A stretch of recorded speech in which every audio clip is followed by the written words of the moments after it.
What's up, everybody? How's it going out there? Thinker St. James here. It is week 8 of the Contender series, and I am very excited. You know, today is the exact type of day that I like the most, when I'm able to get a whole bunch of stuff done, very productive day, and then have a stream with some fights on it thereafter. This is, to a T, has been just going very, very well. Couple of good meetings today, talked to the clients, everything going okay. Like, things are clicking, you know what I mean? Things are going pretty well today. So I'm very happy to be continuing this good day here with you fine people on the Yama channel. Looking forward to these fights. And also, the other thing that makes this stream very special, aside from just watching the Contender series tonight, is we're doing an unboxing today, everybody. Yes, your boy got new headphones. If you've seen, you've probably been around for a while. Beeb, I see you, brother. How you doing, man? James is 4 Red Bulls deep today. I mean, I feel that way, but it's only off of positivity. It's not actually off of Red Bull. I only had 2.5 of those. No, I'm kidding. Yeah, I know. 2 Red Bull day, but that's a fine day by me. If you've been around for a while, you'll know that these headphones have seen better days. Really, the headphones themselves are not that bad, but the muffs are all kinds of screwed up. And really, these headphones are not very comfortable. I love them. They're Sennheisers. They're really good headphones, but they're not very comfortable for long periods of time. And obviously, you know, I am on stream sometimes upwards of, I mean, we did 11 hours in the past before. So I'm on stream often very long amounts of time. You know, generally for UFC cards, it's like 5.5 to 7 hours. And sometimes we go even longer than that. So I needed a pair of headphones that would be, you know, good for long times and also still good quality.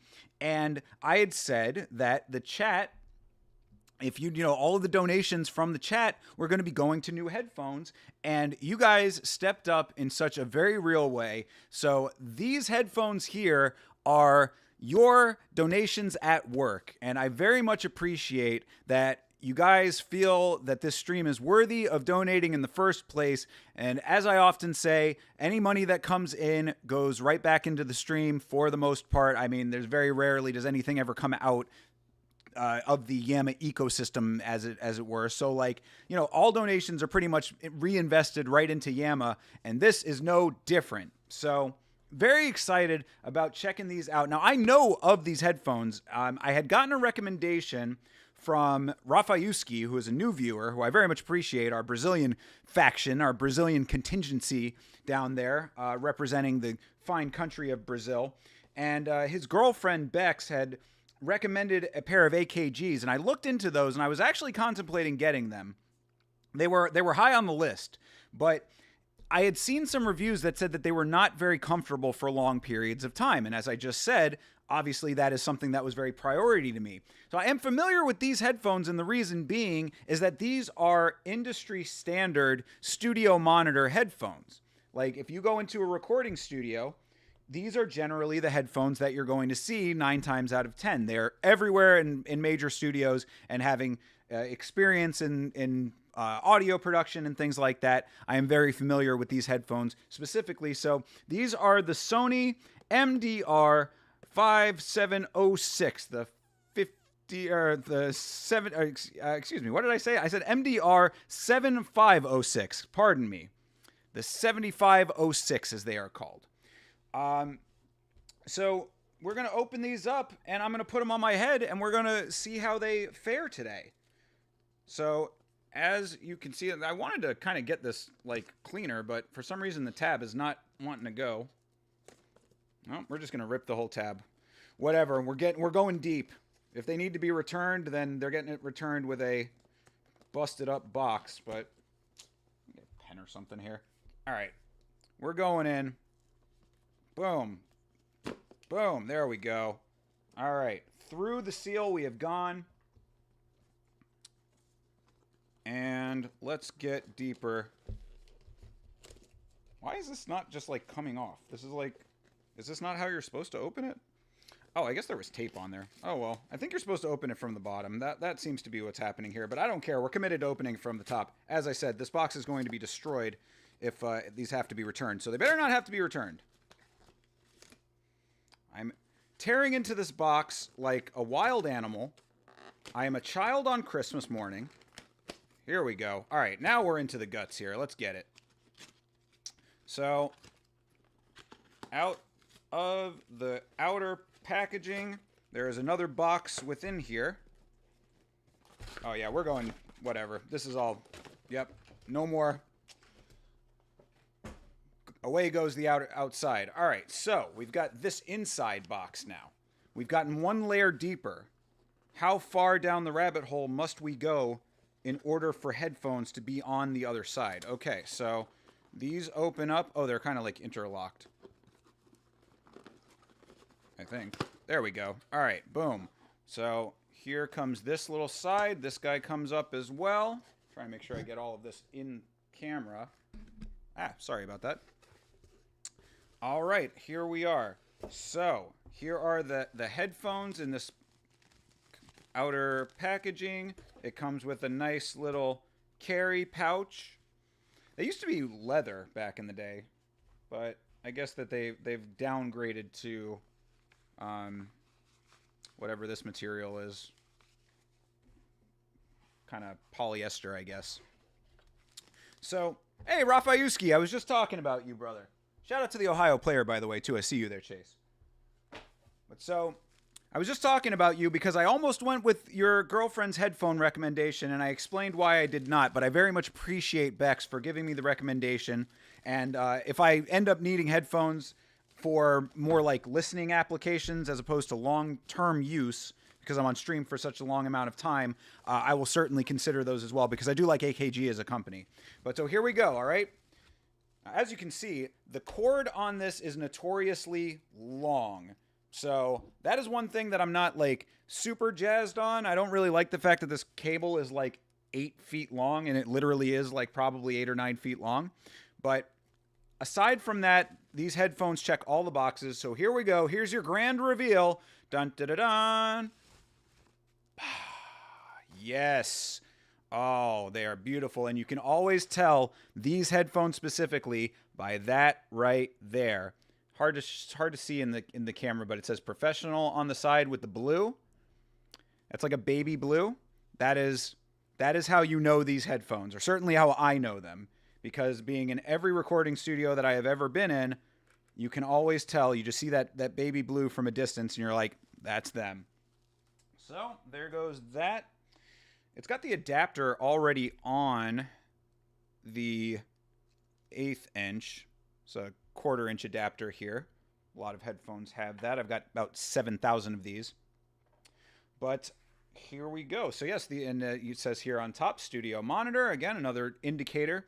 And these also have, these are all the ways that you know these headphones just by sight. Also that you've got the blue L on the one side and the red R on the other side. Left, of course, always the side with the cord. That's a little fact for you if you're not an audio person. But here we go. I'm going to be unplugging the Sennheisers. Thank you so much, Sennheisers, for all of your years of quality performance, all your years of service. I love you dearly. I'm probably still going to try to like get the muffs replaced on this and still use these headphones in some capacity, because they are good headphones, but they're not comfortable for long term. So away go the Sennheisers. We're plugging them in. We're plugging in the brand new, and I'm talking brand new Studio monitors, and on my ears they go. Oh man. The issue with these is that you cannot hear anything with these. That's going to be a little bit of an adjustment for me because I don't actually like play. I don't play my own playback in my ears when I'm talking, and on those other headphones you could hear a little bit of bleed, but like these are blocking me out pretty well. So I'm gonna have to do one of these a little bit, like where I'm like kind of off my ear a little bit, but I might just try to throw myself in my ears at some point. Anyway, they are very comfortable though, and that's the big thing about these. One of the reasons why I wanted them so much for this is because you can pull the extenders out, and it gives you like a little bit extra breathing room, so to speak. So like I can kind of like sort of almost just rest them on my head. They kind of just chill on my head like this, and yeah, very comfortable. Hopefully, gonna be using these for many years to come now. So there you go. There's the grand reveal. The new headphones are here, and now I've got all of this cable to play with. So if you see me a lot of times on stream, I fidget. I've kind of got a little bit of like tics every once in a while. So like I kind of like play with my beard. I'll like fuck with my face or whatever. But like so now I've got this cord that I can kind of screw around with. So I'm very happy. And again, thank you very much, chat. Thank you very much for all of your contributions making these headphones happen. I guess I should probably like play something just to make sure that there's actual audio coming through. Did I plug it into the right one? Oh. Ah, there we go. Okay. I always make that mistake too. You hate the aesthetics of your headphones? What's wrong with them? Why don't you like them? Only James would struggle while opening headphone packaging. Brother, what? Only me? At least they weren't those like plastic ones. The ones that like you have to like cut into the plastic and they like stab you and stuff. You remember that shit? I don't know if they do that packaging much anymore. But like back in the 90s, that was like everything came in that like vacuum sealed plastic packaging, and it was like your hands would get like bloodied and battered by opening up anything with those. You just have some Beats headphones, no complaints? Yeah, Beats are good. Beats are good. You're paying for the name a lot with Beats, though. Like, I have, I come from, like, a background in audio production, so, like, I'm pretty familiar with the different types of headphones and different brands and stuff like that. And Beats is, like, really a consumer brand, mostly, again, because you're paying for the name.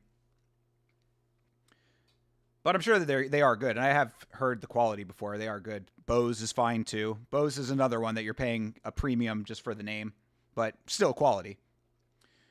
It has some details in gold and gold/bronze. I'd prefer 100% black/dark gray headphones, but the quality is really good. Yeah, so that's the thing, too, is that sometimes you have to sacrifice the aesthetics. Because, like, I generally like dark as well. Black, black and red is the channel colors, so I always am kind of looking for that. So the little blue is maybe a little bit of a departure, but it is what it is.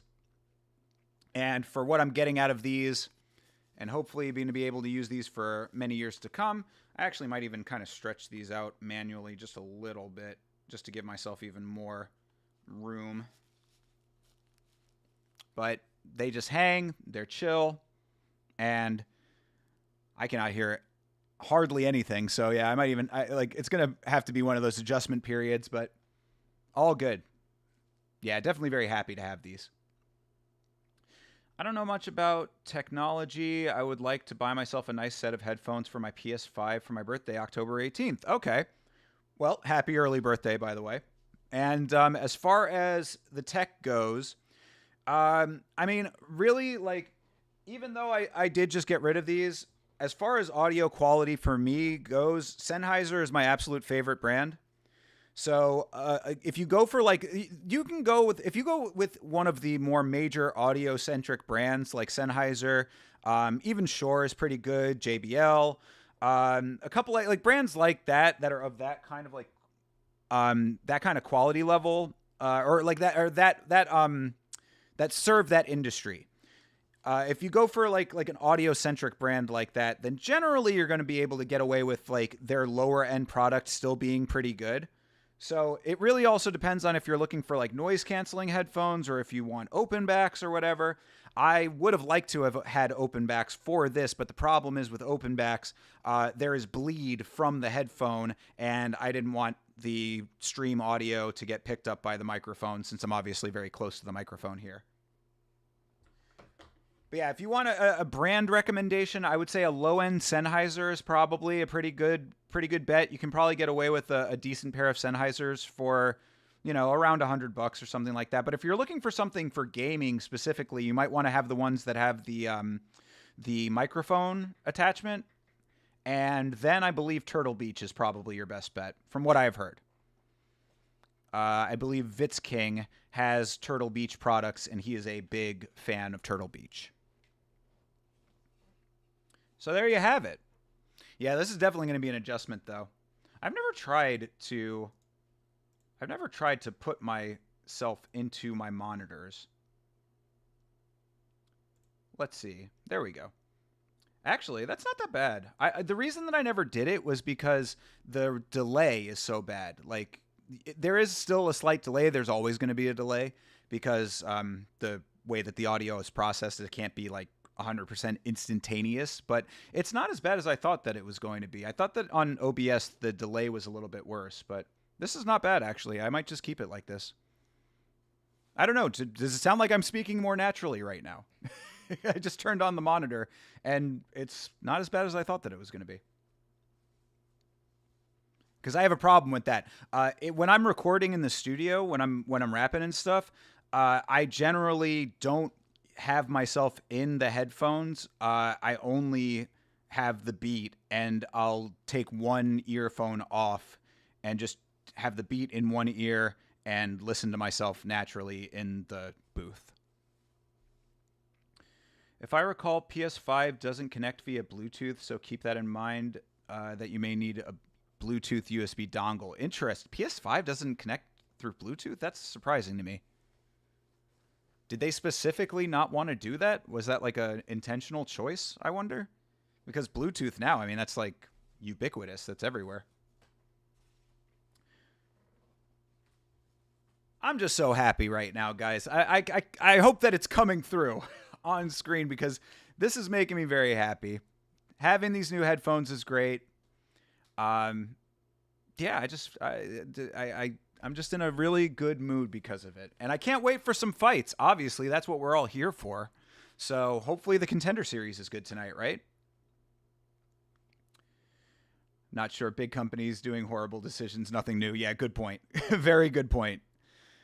That's like an Apple move, right? It's like, the charging port used to be something that was applicable to a number of different devices, but now it's only going to be applicable to one device that we make and costs $700. So you used to be able to charge your phone with that thing? No, not anymore. Now pay us $7,000 and maybe you can charge your phone. That's very much an Apple move. Now that I'm having the monitor here, I kind of want to... Where do I mess with the monitor volume?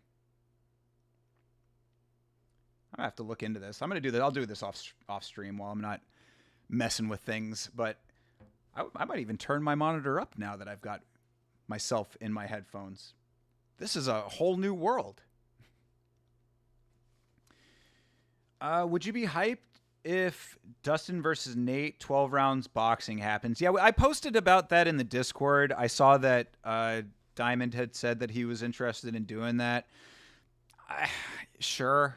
I mean, I saw Nate versus Jorge Masvidal, and it was terrible. So, I mean, like, would it be any better than that? Maybe. I don't know. Again, boxing is just boring. So even if it is former MMA fighters, yes, I would certainly watch it. But I just feel like at a certain level, at least what we've seen recently, it's like there just aren't. There aren't that many like finishes in boxing. Like when you like, especially if you have like seasoned fighters doing it. Just watched Canelo and Crawford go for 10 rounds or whatever it was. No knockdowns. These are the highest of the sport. So you translate that to MMA, especially a guy like Nate who's, never been knocked out, right? I mean, Nate's got he's the one of the toughest dudes on the planet. Stockton slapper over there. So would I watch it? Sure. Would I be enthused by it? I mean, look, if it's included with Paramount Plus and my new subscription that I'm paying for, I guess you could do worse with an hour of your time. 10 minutes until the Contender series starts. Got to keep track of the time. Do you like listening to music? When I got my new headphones, I spent some time just listening to my playlist. Yes, I listen to music a lot. Always in the car. In fact, shout out to the Vitz King for helping me upgrade my car speakers because that was going to be a big problem. They were starting to go bad. But I listen to music very often, and I'm a big music fan. In fact, I have a huge T-shirt collection, this being one of them. Cannibal Ox, one of my favorite groups of all time, favorite rap groups. Often my shirts are from musical acts that I enjoy. So yeah, I'm a big music fan. Ilunian, how you doing, brother? Representing over on Kick, man. Been a long time. Good to see you still at it. Love these shows. Appreciate you, bro. Thanks for checking in, man. Glad to see something happening over on Kick. It's like I do all this multi-streaming to all these platforms, and I'm very happy that Twitch and YouTube are doing so well. We occasionally get some people in from Trovo and all that. But like Kick, I would have thought would have been a much bigger platform for us, and we very rarely ever get anybody coming in on Kick. So shout out to all the Kick viewers, and appreciate you for checking in and representing over on that underrepresented outlet.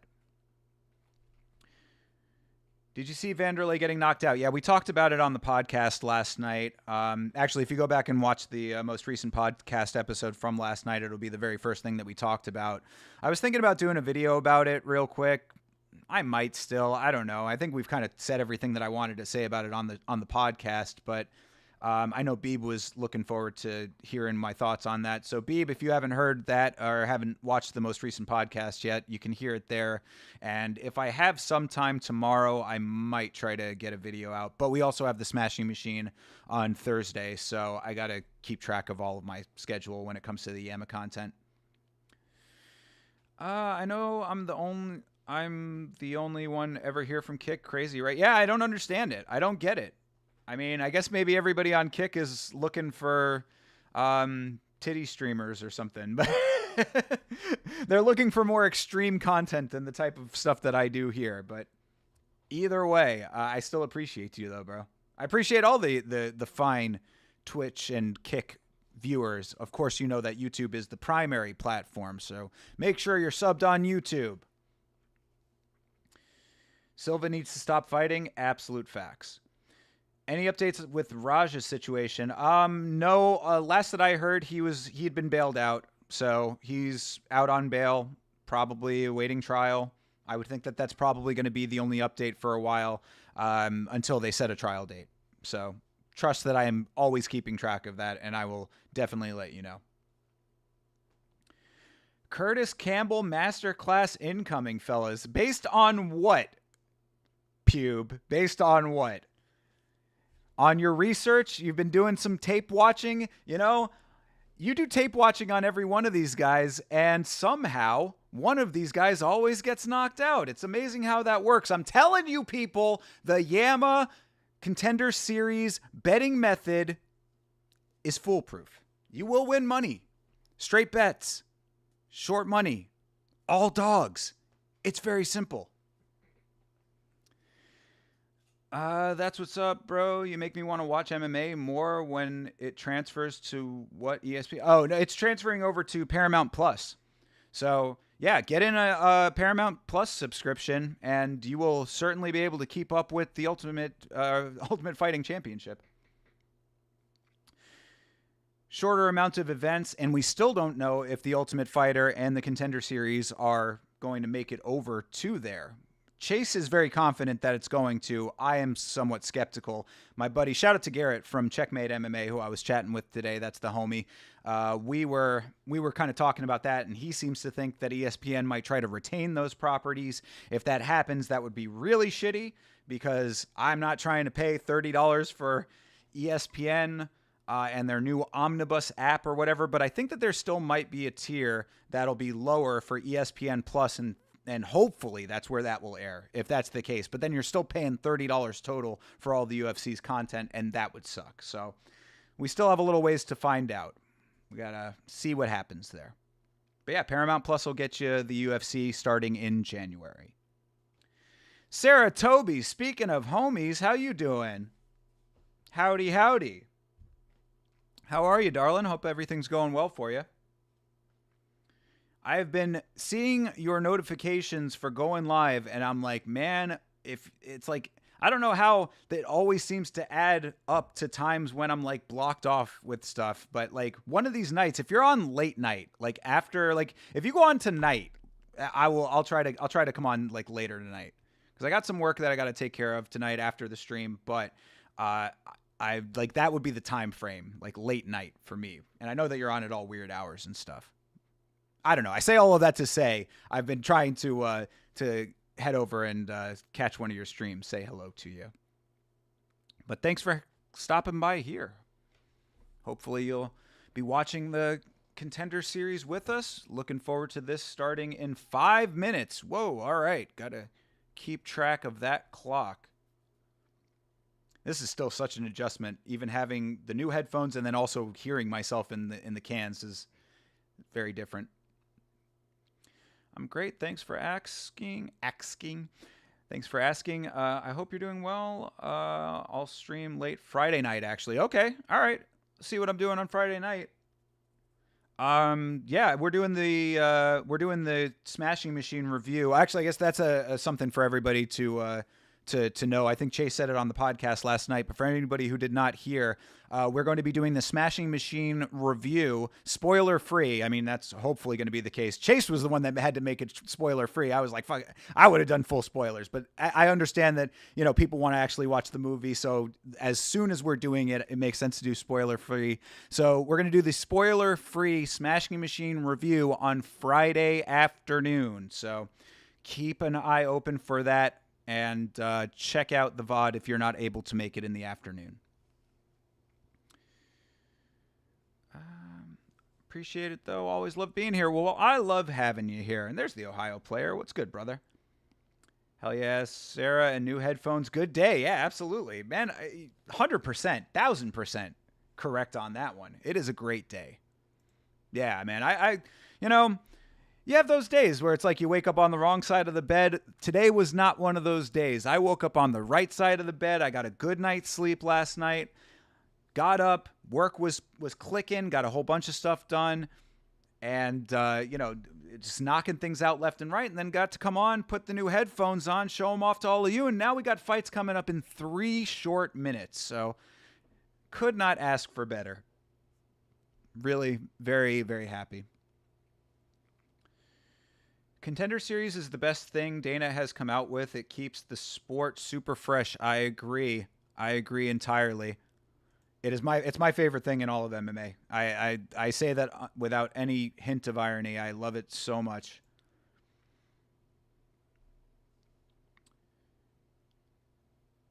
You may only call me Shra from now on. Shra. Shra. It's like a ninja sound. Have you considering quitting your job and becoming a full-time gambler? I mean, I'm already a full-time gambler by having quit my job. If you recall, I recently went independent with my own business, so I am a business owner now, and that is the biggest gamble I have ever taken in my life. Are you going to eat popcorn at the Smashing Machine? Interesting question. I'm not much of a food in theater kind of guy. If I ever eat in the theater, it'll generally be like candy. And I try not to because I don't like to make a lot of noise during the movie. But I like popcorn. So I don't know, maybe. Probably not, though. I'll probably just watch the movie. I'm probably going to go by myself, actually. Hell yeah, congrats. Thank you, bro. Thank you. Appreciate it, man. You know you are probably going to miss 20%, 25% of the movie because all of the restroom breaks you're going to be doing to piss out all that Red Bull. Good point. No, yeah, I actually, that's, funny that you say that, Rick Allen. I actually have been thinking about that because you know me on stream. I have to pee all the time. So I am planning ahead. I'm planning my day around the smashing machine. So I'm going to make sure that I am completely, fully drained. I want to make sure I don't have to go to the bathroom at all during the movie. I will not be leaving that movie at any time during the showing. That's a promise. Because I got to come back and I got to report on it all for you guys. So I got a job. This is my job, dude. I'm going there. This. You think that it's all fun and games and that it's just, a leisure activity. I take this seriously. This is work for your boy here. I'm doing a public service to the MMA community. All right, we got feed. Contender series is starting up here. Boom. First shot of this dude beating up the dummy. Or the heavy bag, I guess. All right, Contender series is underway. James, respect for going out on your own path with your business. Thank you, bro. I appreciate it very much. It's certainly not easy. It's certainly not easy. I will tell you that. I'm definitely, having to be very conscious of my spending. I'm having to make sure that I am keeping all of my finances, under control and in mind at all times. But it is the best. I feel great about it. I'm working with great people, and I'm a much happier person for having done it. I certainly do concede that. So you guys make it happen as well. I'm telling you, the fact that you guys are even here helping me with this part of what I do is very important because it's like a vital part of the whole ecosystem of my life. You know how much I'm on stream. If you guys weren't here, then I'd be like doing it to nobody, and like, who knows if I even would still be doing it after all this time. So you are as much a part of this as I am. You're going to be pissing out Red Bull at the restroom longer than you're going to be watching the movie? Bro, no, I'm not. Nuh-uh. Maybe you should take a piss pan to the movie with your Red Bulls so you don't got to be going to the restroom so often. Yeah. I don't think that they would really be happy with me if I did that in the theater, but I might be able to get away with like shuffling off into the side of the seat and just maybe like going into a KFC bucket or something like that. So maybe I should bring fried chicken to the theater. Get a catheter. Yes, that's another option. That is certainly another option. Thanks for your hard work watching fights and films. Dude, it's a tough job, but somebody's got to do it. Plus, you say it like that with a little bit of sarcasm, like I didn't spend 30 hours with Bruised, okay? I am the foremost authority on the movie Bruised on this planet. The people that made Bruised don't know as much about Bruised as I do. Certainly not the actual story aspect of it. Good Lord, there are things that I know about that film that I am the only person on the planet that knows it.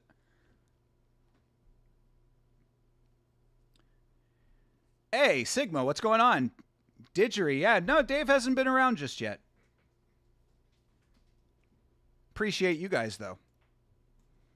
Who the fuck is this guy? Oh, yeah, it's this John Scriffin. This is the guy that blinks a lot. That's what Vitz was saying last time that he was around. Yeah, Blinky's back. Yeah, Schriffin. Man, they're just really cycling people through on the Contender series. The Contender series is as much a tryout for every person involved. So it's like they've been wanting this Scriffin guy to like be a little bit more involved, perhaps. So they have to give him another round of interviews here by being on this show right now. One Battle is getting good reviews. Yes, I have heard. I've heard that it's one of the best films of the year. I'm waiting for your review of it. You told me that you liked it. You told me that it was long. That was pretty much all you said. Maybe I'll try to do a double if it's still showing on Thursday. Maybe I will double up and try to see that. Spend 7 hours at the movies.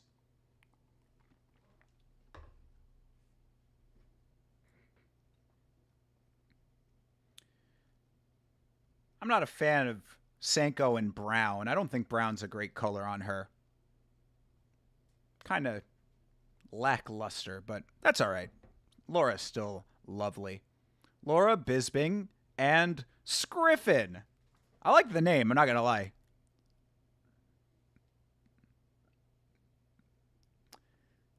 So, Vitor Costa. Oh, attempted to take his own life on multiple occasions. What? Wow. All right, well, glad he's still with us. What website do you use to see the fighter stats? That's just ESPN. It's the ESPN Fight Center. So if you go to ESPN.com and then you click MMA up at the top, that is what will show you that. It has one of the greatest car chase sequences in cinema history. All right, high praise. Up there with, what's it called? The French Connection. At least as what you're saying. All right, I'm with it. I like a good car chase. Calls, of course, Paul Thomas Anderson. Great director. Just talking about him in the Discord earlier. I was saying how much There Will Be Blood is one of my absolute favorite films. So, yeah, I definitely want to see it. I certainly want to see it. Of course, Rafayuski. Thank you for being here, bro. As I said before you got here, I'm very happy that we have Brazilian representation in the chat. It makes me feel good, man. Showing out for Brazil. How is your lovely girlfriend? Hope she's doing well.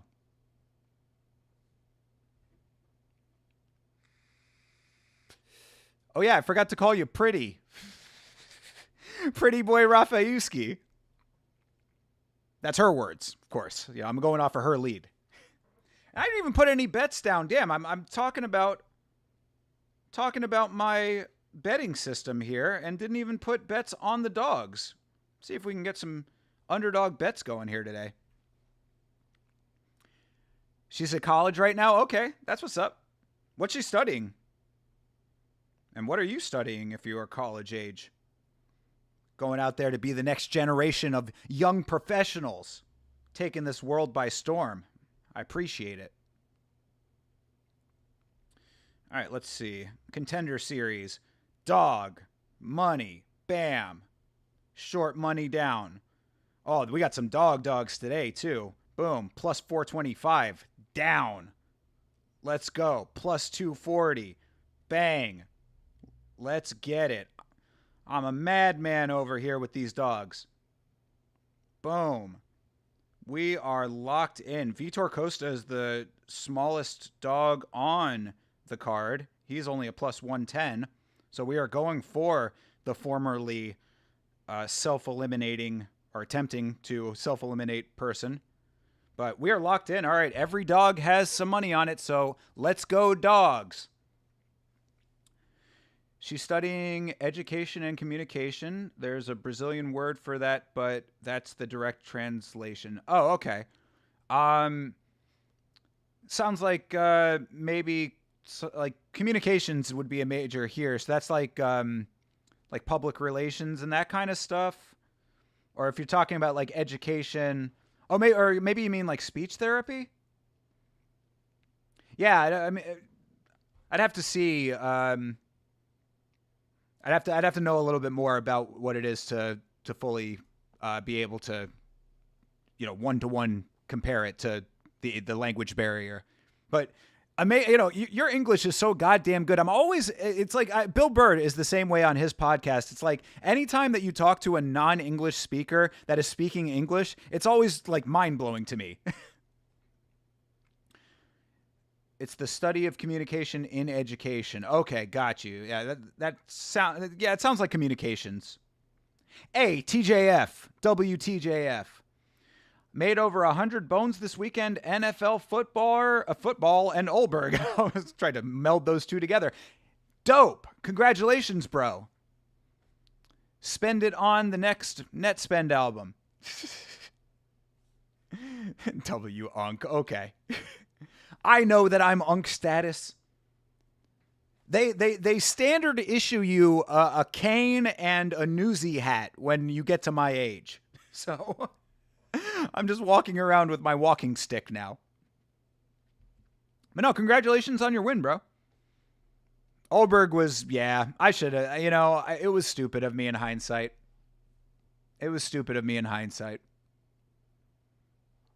Pushing 50? Me? Not yet. I mean, closer than a lot of the chat, probably. But not yet, God damn it. Don't put me in the grave just yet. For me, it's also mind-blowing seeing someone from another country talking in my native language. Yeah, I bet. And Portuguese is a tough one, man. Portuguese, I'm sure that it's not like super tough to wrap your head around if you're like studying it, but like it's not as commonly spoken because it's really primarily in Brazil and in Portugal. So, like Spanish is what they generally teach if you're doing a second language in the United States. That's why I took 2 years of college level Spanish. So I have a decent understanding of Spanish, not an expert or a fluent speaker by any stretch of the imagination, but Portuguese is like its own step beyond that. So yeah, it's an interesting language. How have I been, brother? I have been fantastic. You're tuning in a little bit later. I was just talking about how great I felt today. Today was a really good day, very productive day, and I am rocking the new Yammer phones, baby. The Yammer phones are on the head of your boy. So new headphones, new man. Bringing me new life over here. Makes me respect the person because he or she took the time to learn my language. Yeah, absolutely. Yeah, if I was to travel to another country, I would at least try to know a couple of words. That's why I know obrigado. Obrigado. I know pagao, I think is punch, right? There's also a few countries in Africa that speak in European Portuguese. Got you. I didn't know that, actually. That's interesting. I wonder what countries those are. And how different that is. Like, how different is European Portuguese to Brazilian Portuguese? Like, can you converse pretty, like, readily? Or is there, like, so much of a barrier that it's like, what the hell is this guy talking about? But yeah, TJF, I'm doing great, man. I'm doing really, really good. I feel good today, and I can't wait for these fights, so I'm looking forward to this. This guy here is a training partner of Du Bronx, so, in good company here. A Brazilian in the chat, a Brazilian in the fight. A Brazilian who apparently had some self-harm issues in his past, so thankfully he's doing better now. Not this guy. This is Paulo Henrique. He didn't have those issues, from what I understand. I think it was Vitor. What was it? Vitor Costa. He's in the next fight, or in the featured fight, I guess. But yeah, feeling good, man. Feeling good. The pronunciation and a bit of the grammar is different. Gotcha. Yeah, that sounds about right. It's crazy how different it can be, though, because there are times, like, you get deep enough into England, and, like, it almost feels like an entirely different language, even if they are speaking English. You hear these guys with these, like, thick English country accents, and you're like, whoa. I used to work with a guy like that. I used to work with this dude from England. He had the thickest English accent. Great guy. Like, I really enjoyed hanging out with him and stuff, but, like, it was hard to understand him sometimes. I'm not going to lie. It's like the difference between North American English and European English. There you go. Yeah, exactly. Yeah, absolutely. Completely understand. That dude just... The guy who just entered the cage, he rubbed the mat and then bounced on his hind foot for a little while. That was an interesting entrance. He went shoo, shoo, shoo, hop, hop, hop. Vagabov. Rashid Bagabov. A vagabond Vagabov, perhaps? Traveling man? I don't know. Always good to see Charles Dobronx, or how we call him, Charleinho. Means little Charles in a fondness way. Yeah. That's, I would guess, similar to Borrachinho, right? That's Paulo Costa, who I'm not a huge fan of, but I think that's what that is, right? What does that translate to? Oh, is that the eraser in, like, little eraser in Portuguese? I know that's his nickname. I don't know. I'm shooting in the dark over here. Little eraser. All right. Hey.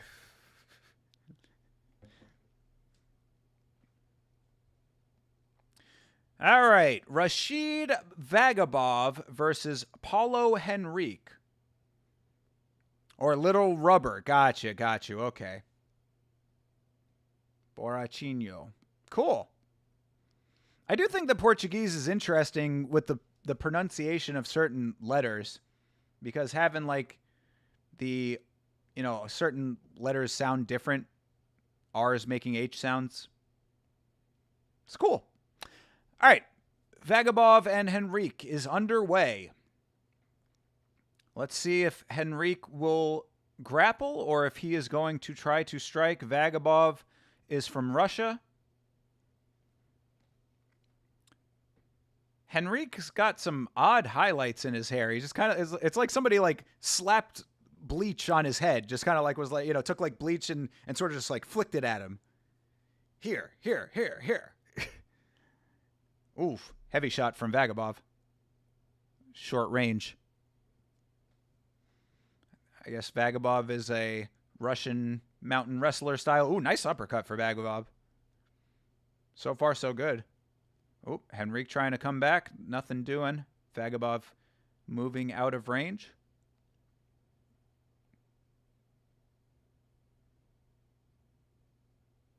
Oof. Good clash there. Low kick for Henrique and one up top for Vagabov. Oof. Yeah, Vagabov's landing some heavy shots. I don't know what kind of power he has in his hands. Toretto Burr. Where can you watch? It's on ESPN Plus here in the States. I cannot share the stream and I do not share links, but if you join the Discord, somebody might be able to help you out in the Discord. It's !Discord for the link. Thank you for checking in, though. Yeah, they're both going for it, man. They're swinging. It's also on Fight Pass. There you go. Yeah, hopefully it'll stay on Fight Pass because if I have to get another service in order to watch the Contender Series and the Ultimate Fighter after the Paramount deal, it would certainly be Fight Pass, and I've been wanting to get Fight Pass anyway for a very long time. I just worry that I will never do anything but watch fights.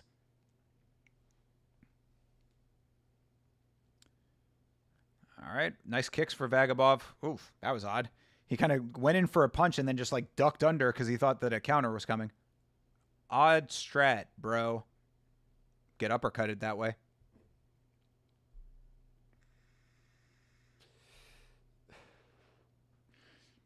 Front kick for Henrique.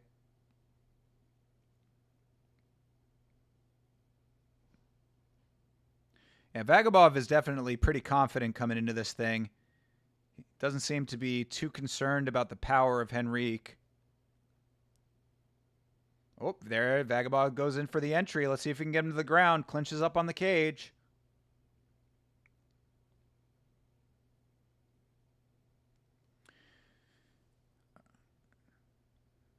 Let's see. Kind of holding them there for right now.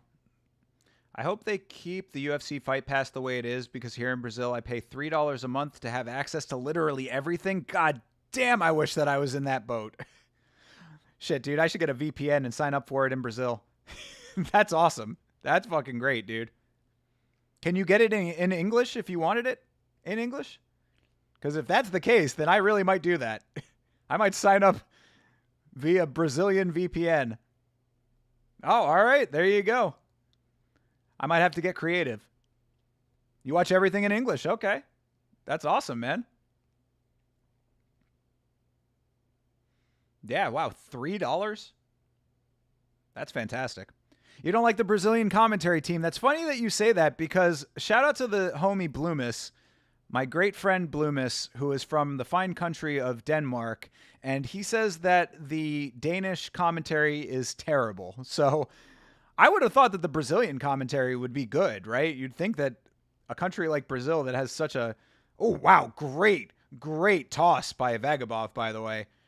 Finally, they'd been clinching up all that time I was talking, and he just got a beautiful trip. But now Henrique coming back and taking his back. Impressive. Vagabov rolling through. Yo, nice Granby, bro. Yo. Damn, Vagabov a beast with that one. He just rolled through and then now caught Henrique's neck. That was fantastic work, dude. This guy's showing some really nice wrestling ability right now. Oh, trying to go for the mounted guillotine.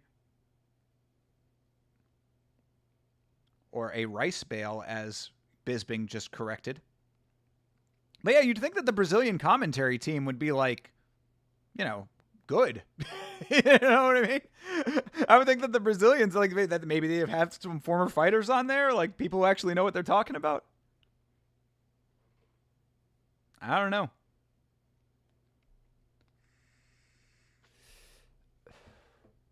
But I mean, what could beat listening to Daniel Cormier, right?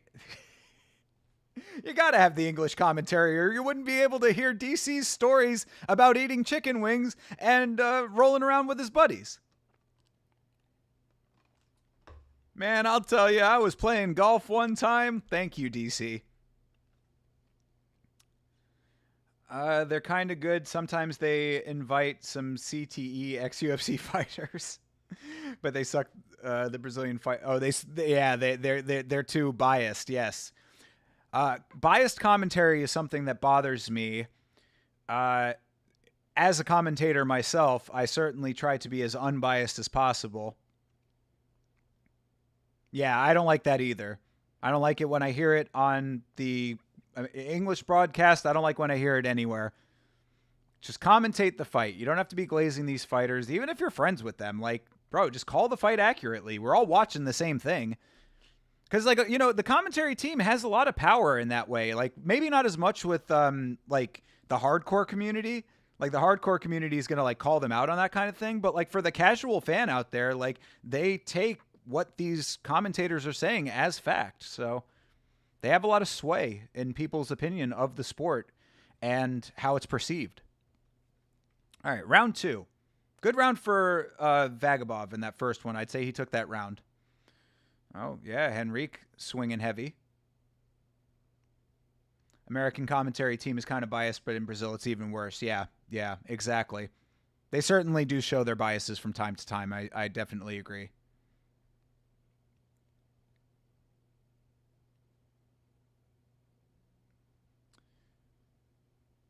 All right, Henrique clinching up now. Interesting, considering that Vagabov tried to get it to the ground earlier. Good knee up the middle for Henrique. Another nice knee.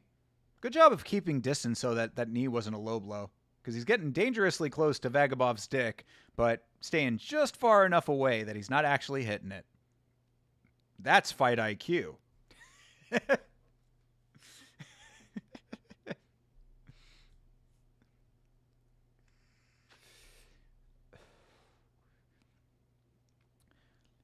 Vagabov not really doing too much to get out of it, but there he reverses. Okay. Kind of was looking up at the clock, just sort of like biding his time, but he reverses the clinch. Now Henrique re-reverses.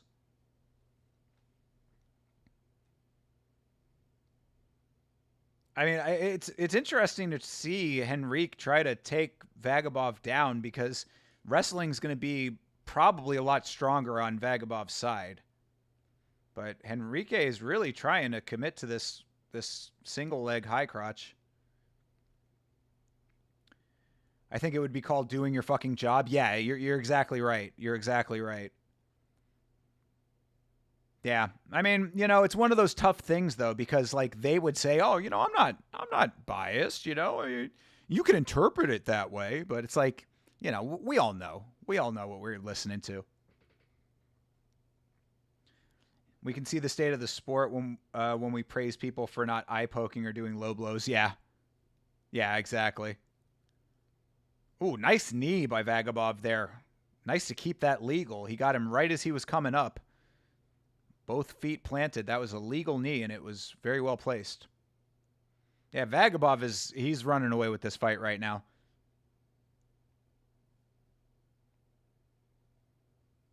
Oof. Nice high kick for Vagabov. He is calm, cool, collected. He is really looking good right now. Ooh. Is that a spinning kick he just went for? Nice switch knee. Damn, Vagabov pulling out the bag of tricks. Is he the dog? Oh, no, he's a huge favorite. God damn it. Oh, well. There's a huge difference between these two. Vagabov looks to be in another level. Yeah, we've been seeing a lot of that on the Contender series this season. I talked about that on the podcast last night. I was saying that we've seen a lot of like mismatches in skill level, but I think that a big part of that is so that if you have two guys that are both very skilled, that both of them get into the organization, because if you put two very skilled guys against each other and one loses, then generally they're not going to get the contract. So the organization is like, well, we put these guys against lesser skilled guys and then we get both fighters winning their fights.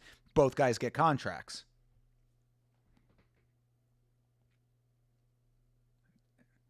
Yeah, Henrique he's selling these rounds. That's the problem.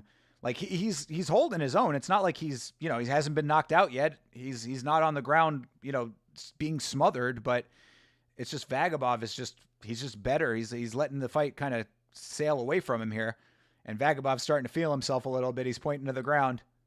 Don't do that. Don't do it, buddy.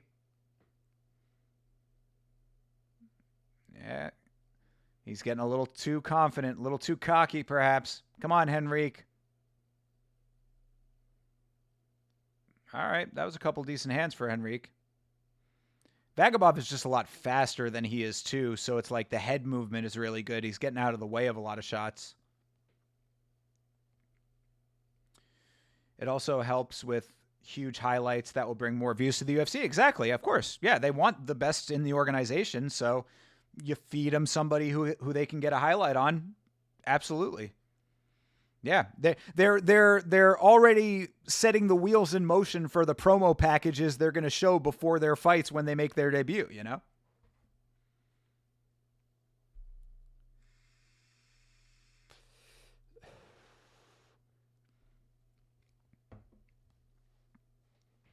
Vagabov seems stronger too. He almost lifted Henrique in the standing guillotine. Yeah, absolutely. Yeah, he just seems like the more well-rounded, better put-together fighter for sure. Which is unfortunate for Henrique because it doesn't look like he's bad technically. Like, I haven't seen anything sloppy out of him. Usually I'm pretty keenly aware of, if he's looking like the technique is not there, but the technique looks pretty good for Henrique. So, it's unfortunate that he's up against a guy who's just that much better. I didn't see what the records were on these guys. Yeah, 13-2, 12-1. I mean, you'd think that both these guys would be pretty seasoned at this point. Oh, well, is what it is. Glory days. All right, Vagabov goes for a long-range shot that Henrique is defending pretty well, but he's being tied up here.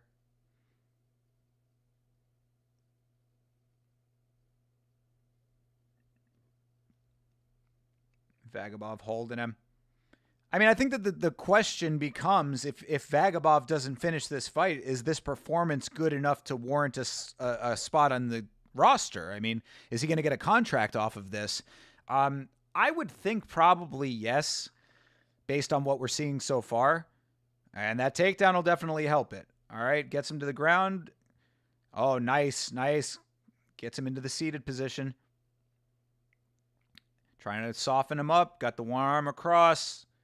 Has the cross face. Taking him down. Body triangle, not super, super tight right there. Now it is. There you go. Love it. And the sign, right there. I say it all the time, but I'll say it again. The sign of a good, solid body triangle is when you can see the belly slapping against the cross leg. And right there, you see Henrique is breathing heavy and that belly is slapping. So right now, Vagabov is closing in for the kill here. Oh, and there's getting the cross arm again. Can he cinch it? No. Yep, Vagabov fighting it pretty well. Henrique fighting it pretty well and trying to walk himself up the cage, but did not accomplish that goal. Trying to switch to the other side. Vagabov repositions the body triangle. Really solid. Solid work with the body triangle. All right. Henrique to his knees again, and Vagabov backpacking now. Henrique completely used the cage to stand up. What the fuck, ref? Herb Dean was literally staring right at him as he put his fingers into the fence to push himself upwards. Herb! Come on, brother, please. But yeah, now Vagabov with the backpack. Oh, all right. There's the face crank here. Face crank, not locked. But I mean, this is...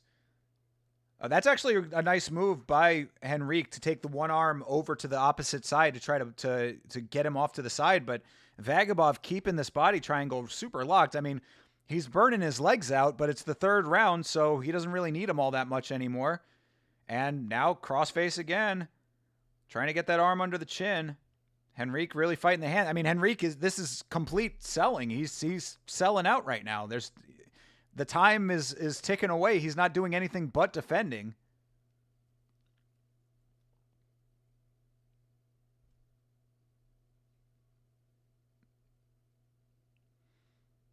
I mean, this certainly is an impressive visual display of Vagabov holding this back position for this long. Brother is Master Yoda-ing right now.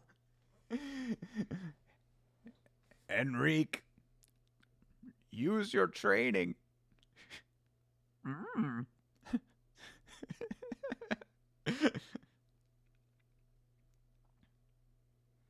Yeah, I mean, they're talking about him burning his legs out like it's not the end of the fight. It doesn't matter if he burns his legs out now.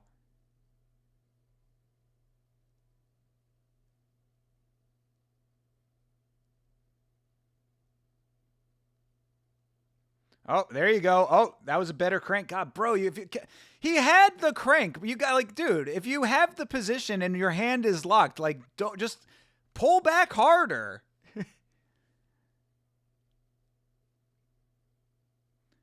Yeah, I mean, I think that Henry goes for the slam, but this is way too little, too late. And Vagabov is definitely getting a contract off of this performance, I would think. Crazy to get a contract off of a no finish performance on the Contender Series, but he has been dominant in this fight, so I think that it's probably enough. And we know that Dana loves his Dagestanis. I don't know if he's from Dagestan, but he is from Russia.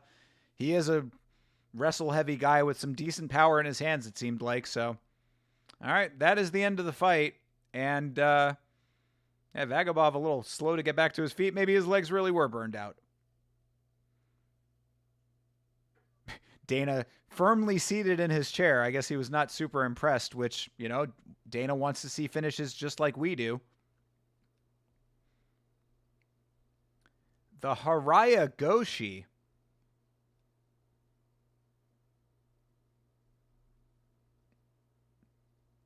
Didn't know that that's what that was called. Learn something new every day. in this sport.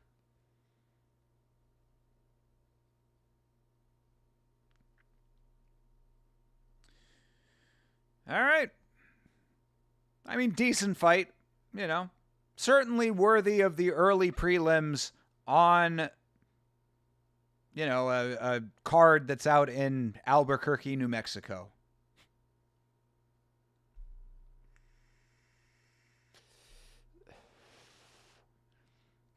But yeah, Dana was not exactly enthused with that performance. Justin Bernard, the GOAT. Everybody pay your respects to GOAT Justin Bernard. Underrated ring announcer. All right. 30-27s cross the board for Rashid.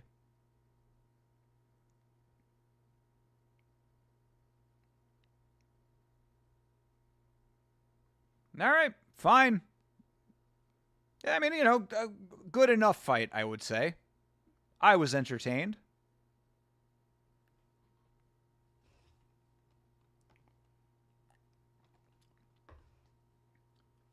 Not sure it gets a contract. Yeah.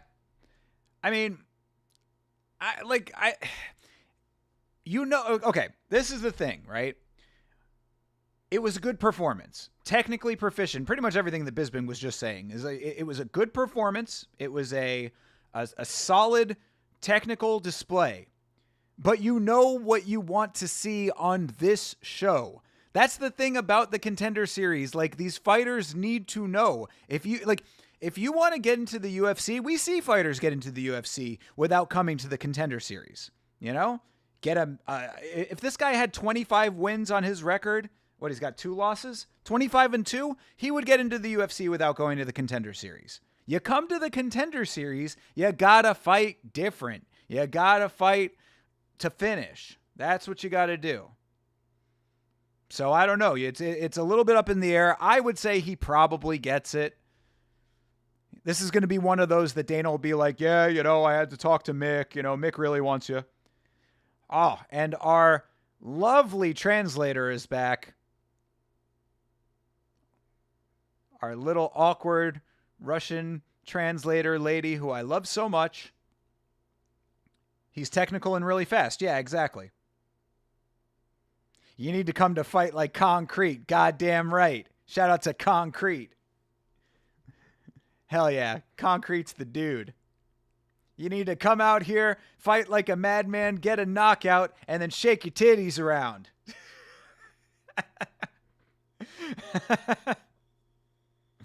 Oh, Jesus.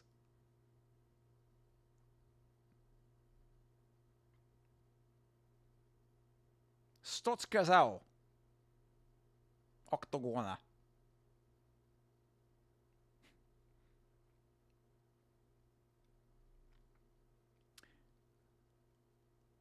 I enjoy other languages. I wish I could speak every language. That'd be an awesome skill to have. How cool would it be if you spoke every single language on the planet? That would be awesome.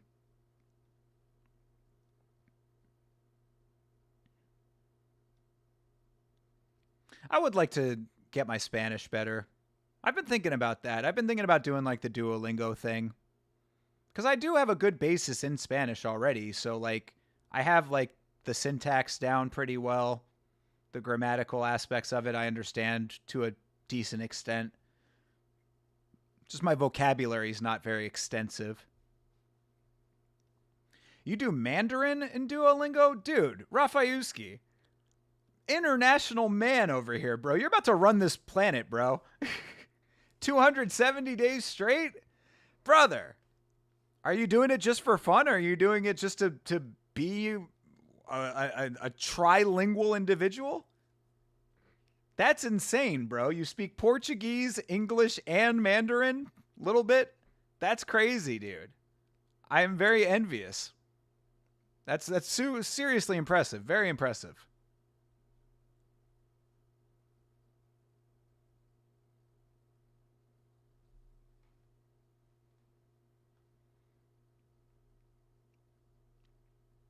Just for fun, but I also want to travel to China. All right. Dude, very cool, man. Very cool. Hey, Uick Ball 123. Thank you very much for following. Welcome, welcome, welcome. Chi wee wee to you. Toretto Burr, fluent in English, Dutch, Papiamento, and Spanish. What is Papiamento?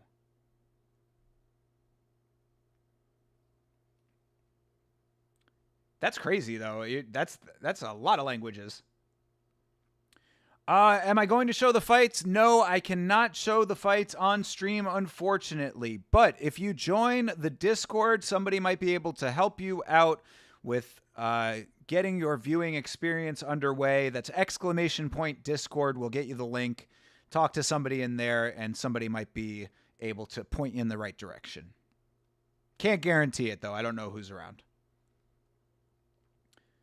Yeah, that's a lot of languages, Toretto. Pretty cool. Your girlfriend knows Portuguese, English, Spanish, Korean, and a bit of Japanese? God damn it, why does everybody know more languages than me? She really is the real deal. She's like a Rosetta Stone. That's crazy, dude. Papiamento is the native language of Aruba. Damian Pinas country. Okay. I know, I've heard of Aruba, at least. That's cool. Papiamento, I've never heard of that language, though. That's awesome. So you speak that, too. I guess, is that who you're supporting today? Is that, who is the, let's see, hold on a second. Oh, yeah, gotcha. Damian Pinas. Is that how you pronounce it? Pinas? Sounds dangerously close to something else. But cool. Shout out to Aruba. Is he going to be the first? What is it? An Aruban? Aruban? First Aruban fighter from, or first fighter from Aruba? It is. Oh no. Well, now you know why he's a fighter.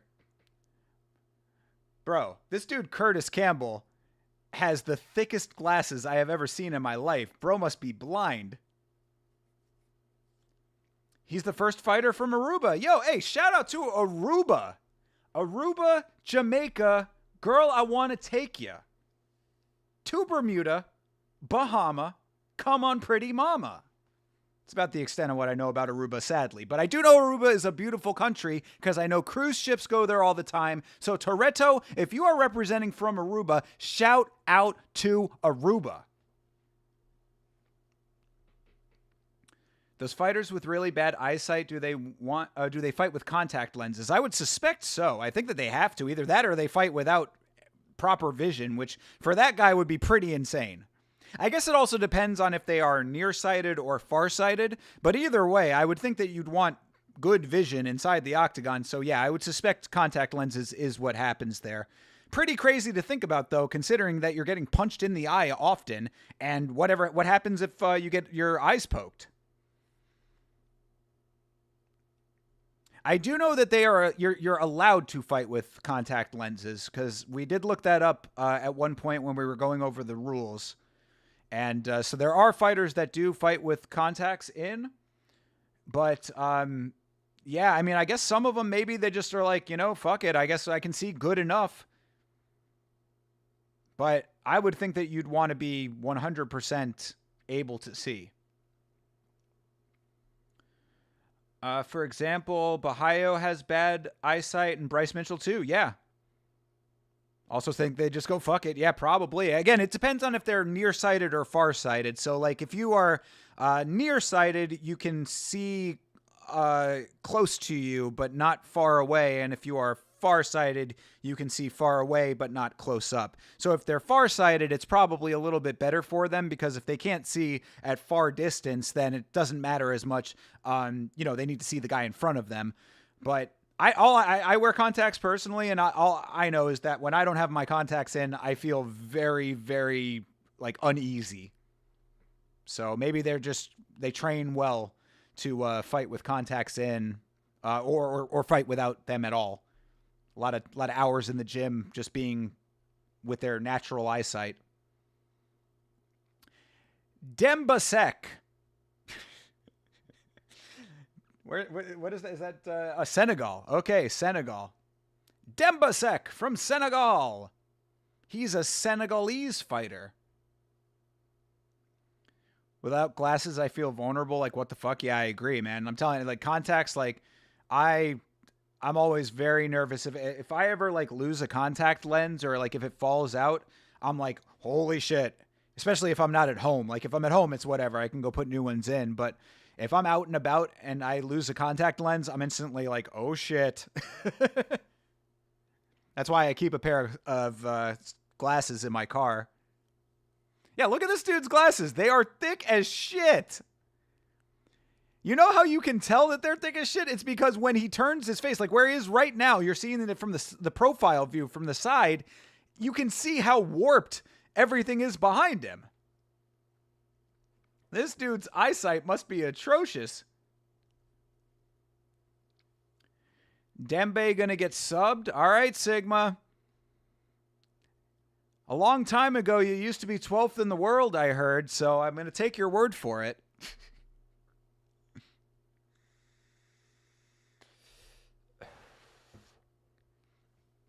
Got his glasses on, so I think he's not using contacts. Yeah, I agree completely.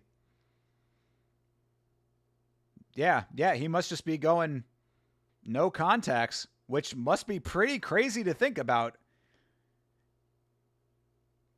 How can you be accurate with your striking that way? With like eyesight that looks like it's really, really bad. Like, I guess you just got to like shoot for the shadow of the face, you know? That big blurry blob that looks like a face. Must be hard to look up at the clock, you know?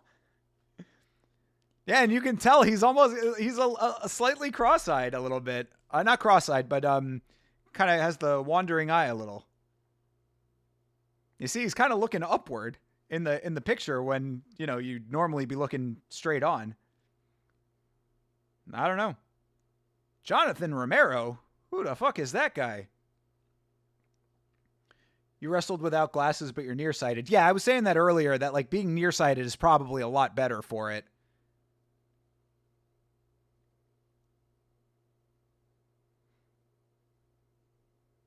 Or actually, no, other way around. So, okay, well, yeah, if you're... Right? Because if you're nearsighted, you can see close to you. So maybe I got it wrong before. All right, anyway, fuck all that noise. These guys are going for it. Yeah, they're both going heavy over here, trying to get the wrestling going. Oh, nice takedown for Campbell. Curtis Campbell, the Englishman. Did somebody just go auga? Like a car horn?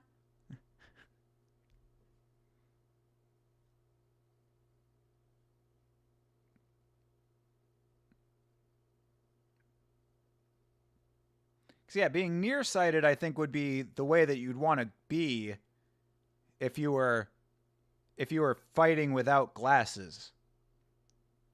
Because if you're farsighted, then you can't see up close. Ooh, heavy elbows. Oh, what? Really? That was a way early stop. Seemed like, unless he was just out. I mean, he's still on the ground. Wow. All right. Never mind. I guess he's still down. So, damn, Curtis Campbell. Good shit. I think they're speaking French, probably. I think Senegal does speak French. Wow. That seemed like an early stop to me, but bro is not standing up, so I guess he was out. I'll have to see the replay. It just looked like he wasn't out, but I mean, he's still on the ground, so yeah, not protesting. All right. Yeah, let me show me that that replay. Yeah, that was heavy, man. That was quick too. I mean, they were going at it really quickly. Beautiful slam by Campbell here, and then gets him over to the cage. Gets that knee. That was a legal knee. I like that legal knee, and then starts landing those elbows. Yeah, I mean, that didn't seem like he was out. I mean, that's what the previous guys had to do. Yeah, you're exactly right.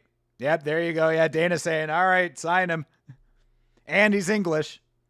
You know, Looking for English contenders over here. Oh, and speak of the devil, those English motherfuckers built different. You know, that's what I always said about Molly McCann. Scousers don't get knocked out, I hear. Pube, you're not a Scouse, are you? I don't know if I ever asked you that. Oh, you're Manchester, right? Am I wrong about that?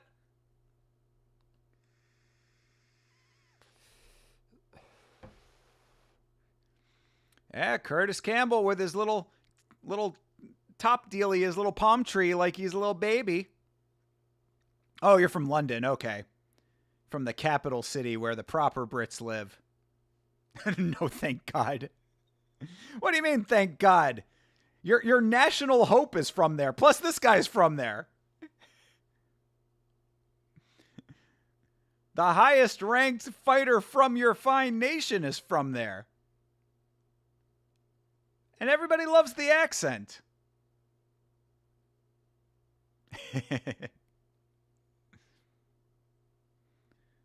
Bro, those glasses are wild, though. I can't get over how thick those glasses are. Not even that the lens is thick, but just that you can see the amount of warp when his face is to the side. So, like, obviously it's a thick gauge.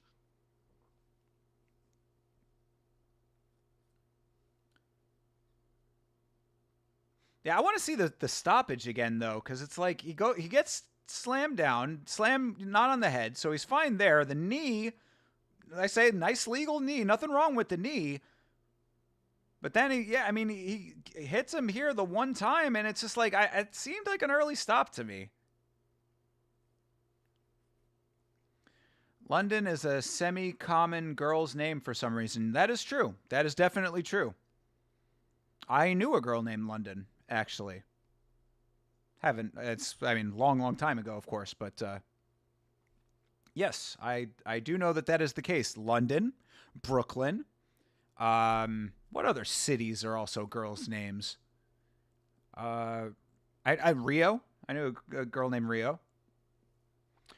What's your top 5 UFC fighters of all time? Oh, good question. I mean, are you talking top 5 favorite fighters or top 5 like as far as their competition level goes? Like greatest fighters of all time kind of thing. Well, my top 5 favorite would probably be Max Holloway. I am a huge fan of Clay Guida, Robbie Lawler. Let's see, who after that? I mean, then you're getting into like modern territory too. I'd say like Esteban Ribovics is one of my favorite fighters right now. I guess the thing is, it's like hard to categorize, but like I'll put him in there. I mean, and then for the 5 slot, hard to say. Try to think, who would I put at number 5? Maybe Islam. I mean, I think Islam is one of the best of all time, and pound for pound best in the world right now. So put him there. But if you wanted to do the top 5, like the GOATs list or whatever, I mean, sadly, you got to put John Jones on it. Oh, actually, no. Take Esteban Ribovics off and put GSP on there. Big GSP fan. I'm an older guy, so I come from like the more classic era of the sport. Yeah, and also Mighty Mouse would be in my favorites as well. That's what I'm saying. It's like hard to just pick 5. But yeah, greatest of all time, John's on there. Mighty Mouse, GSP, probably Fedor, if you want to go that far back. Connor, maybe. Connor in his prime. Anderson Silva's your GOAT. See, the problem with Silva is the PED pop, and I hate to be that guy, but if you're asking me my personal opinion, it taints it a little bit. I would say that Silva is on a lot of people's GOATs list. John, of course, popped as well, so I put him on the GOATs list for that. With that as it is. So yeah, I mean, Anderson would probably be on there as well if you're not counting that. But yeah, it's multifaceted. Merab is on there now for you. Yeah, sure. Shouts to Pantoja as well. Absolutely. Yeah, definitely. Love both those guys. I'd put like somebody like Brendan Royval on my favorite fighters list. You know what I mean? Like I'm a huge fan of that guy. I love watching his fights. Like, who are the fighters that actually give you the most exciting fights? Often, to me, that's flyweight. Brendan Moreno, another person that would be on that list. So, no Khabib shout out. Khabib is a tough one. I do acknowledge. I would maybe say like Khabib is like top 10. I would say, because Khabib had a very padded record and he retired from the sport a little bit early, I would say. But I do acknowledge that he is one of the best of all time. So I would have him in the conversation, but not in my personal top 5. Do a list of GOATs without PEDs? Yeah, I mean, GSP, Mighty Mouse, Max. Who else would I put on that list? Maybe Francis. Nah, maybe not. Volk. Yeah, Volk, definitely. There you go. So, yeah, you know. Everyone is on PEDs, so, yeah, I mean, that's what they say, right? Put Connor on the no PEDs list. He's never popped. IMO, they should just stop with the anti-doping. I can't get behind that personally. I still like to believe in fair competition. But there was the doping sports league that they were starting up at one point. I got to look into that and see whatever happened to that. If you're not aware, at one point there was going to be the doping games, or like they were calling it the enhanced games, where fighters were, or not fighters, but just anybody. It was all levels and types of competitions, but it was basically the Olympics for doping. Make one organization where anyone can get as juices they want. That's exactly what this is, the enhanced games. Yeah, I don't know whatever happened to it. The enhanced games. Let's see. The enhanced games is a proposed multi-sport event founded by Australian businessman Aaron DeSouza. It would allow athletes to use performance-enhancing drugs and will not be subject to drug testing. Yeah, whatever happened to it, though? First competition of the enhanced games is scheduled for May 2026. It can be a reality, people. May 2026. We might have to watch it on Yamma. How about that? All of you guys, remind me in May of next year. We will come back and we will watch the enhanced games if it is somewhere online. That was UFC back in the day before anti-doping. I mean, definitely pride. I'm interested, I'm going to watch The Smashing Machine on Thursday, if you're not aware, if you've been under a rock, considering how much I've been talking about it. But I'm very curious to see how they're going to handle the doping aspect of things in The Smashing Machine. How much are we going to actually see of that? Also, The Smashing Machine is directed by Benny Safdie, who I am a very big fan of, especially after watching the fantastic television series The Curse, which I just finished. It's one of the best things I've seen in quite some time. So if you're looking for a very odd and interesting television series, it's 10 episodes and very, very engaging to me. I quite enjoyed it. It's called The Curse. This Rafayuski fella is grinding my gears. What? Why is he grinding your gears, Sigma? That's the homie. Come on, man. The only person in the chat who's supposed to be grinding gears is named Rick Allen. Juice to the gills. Yeah. Definitely in pride they were. From what I have heard, Japan actually encouraged it. Like, a lot of the fighters in Japan, like, the behind closed doors, they were like, yeah, go Juice. He got a crater in his hand? Who's got a crater in his hand? Oh, did they show something on the screen while I was looking up the enhanced games? Oh, Karate Combat guy. Uh-oh. Oh, I guess they were saying he was in a car crash of some sort. I wonder how that affects his striking. Is that him? Is this the guy that's on screen? I'll have to go back and look at that. What's your favorite fight of all time? Robbie Lawler versus Rory McDonald 2. After that, I would probably put Volk versus Brian Ortega. Valentina Shevchenko versus Alexa Grasso 2. Other great fights. Anytime that Joel Alvarez fights, another one of my favorite fighters right now.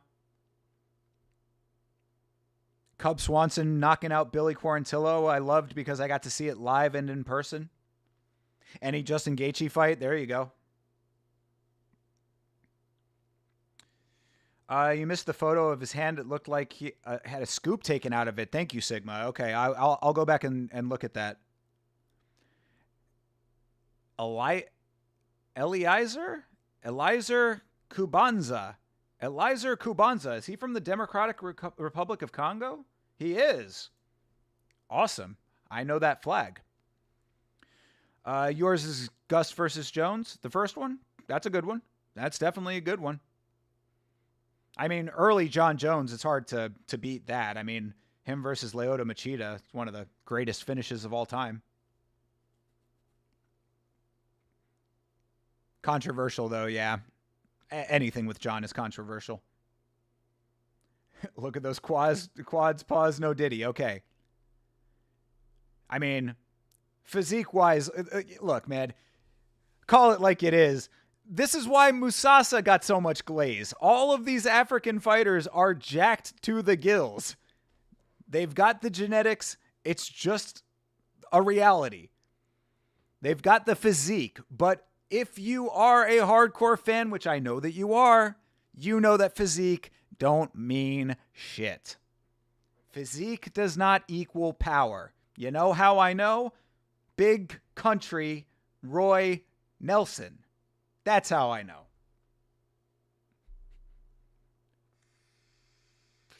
All right, fight's underway. Alvidrez versus Kubanza. Kubanza going to catch a body? Let's see it. You know, I'm always a little bit skeptical of the developing nations when it comes to MMA specifically. I'm not talking socio-politically, but in MMA terms, you know, Democratic Republic of Congo has a few fighters now, but wow, swinging a little wild. He's got to be careful with that. Kubanza. I like the name. It's a Kubanza bonanza. We're going to have a fiesta for the win of Kubanza. Alvidrez with a nice low kick. Michael Chandler is another example. Okay.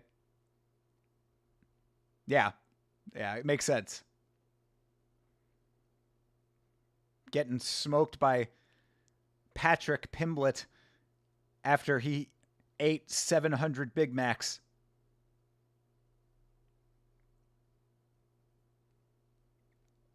Good low kicks for Alvidrez early. And Kubanza very heavy on his feet. He is not moving a whole hell of a lot. Pretty stationary.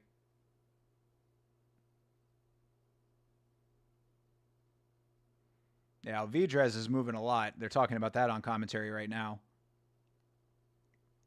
Why does this look like slow-mo? Yeah, I mean, that's what I'm saying. Like, Alvidrez is okay as far as his motion goes, but yeah, Kubanza is just, he's kind of flat.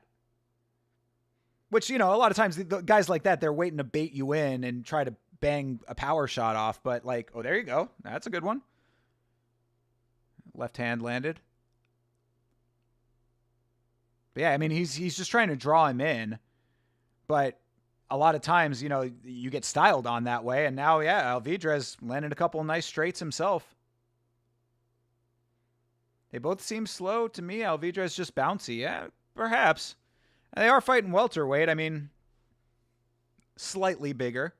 Neither of them huge welterweights. Ooh, low kick just took Alvidrez off his feet for a second. He had to do a capoeira move there. He went down to one hand, kicked his legs out.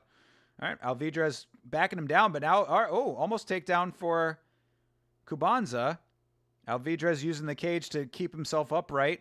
Looked like he grabbed for a second there. Of course, Herb Dean on top of it yet again. Maybe Herb just doesn't care about cage grabs anymore. Like, you know what, man? I work too goddamn hard doing this shit. You know, they can grab the cage every once in a while. The amount of time I've put into this sport, can't nobody say shit to me. Nice knee for Cubanza.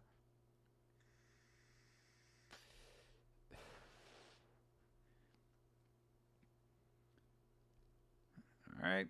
Alvidrez goes for the front kick, hits hand.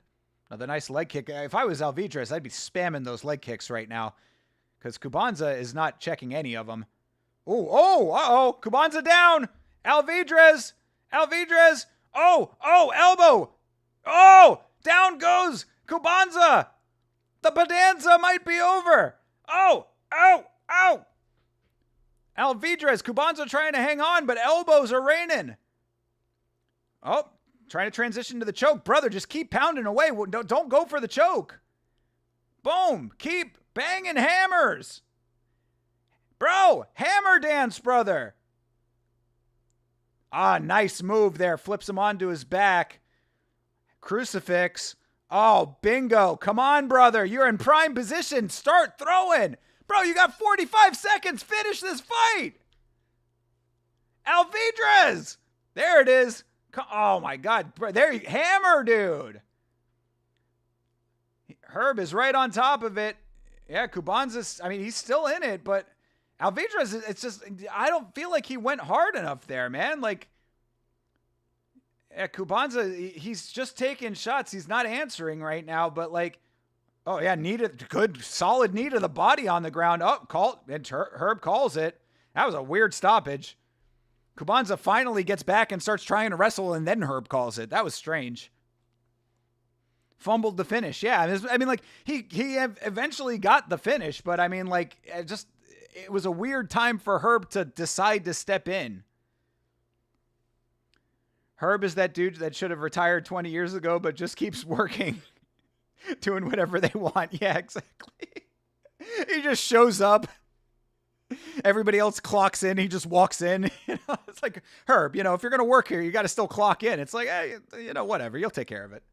Exactly. You stand on your point. Good point at Rafayuski. Yeah, it's Alvidrez almost fumbled the finish, but it was really more Herb that fumbled the finish. Because, yeah, you see it right here. It's right now-ish. Oh, okay. Now they cut away. Yeah, so this is what started the sequence. I want to see the end of the sequence. Yeah, show me the very end. Because, yeah, look, regardless of the weirdness with Herb, obviously Alvidrez was putting a lot at, he was throwing a lot at him. First L on this card. I feel you, brother. Was Alvidrez the dog? He was! Get money! Africans are 0-2. I don't know how I can put this in any plainer statement or plainer language for you. The developing nations are just that. They are still developing. And just because these guys come in looking jacked and have chiseled muscles, look, this guy's physique is incredible. I am not going to dispute that, but it doesn't equal up to fight ability all the time. Musasa is a prime example of this. So I'm telling, bet at your own risk, Ateba the GOAT. Yeah, I'm not saying that it's across the board. Some guys can break through. But the other thing is with Ateba, we still have not seen him taken down. What's it going to be like when somebody gets their hands on Ateba? We got to see him go up against a different style. They've been kind of softballing Ateba so far. This replacement that he got for when Ozzy Diaz fell out. Look, they are hot-shotting Ateba because they were going to give him Ozzy Diaz. That was going to be a layup. The guy that they got on short notice as a replacement is, oh, who the fuck is this guy?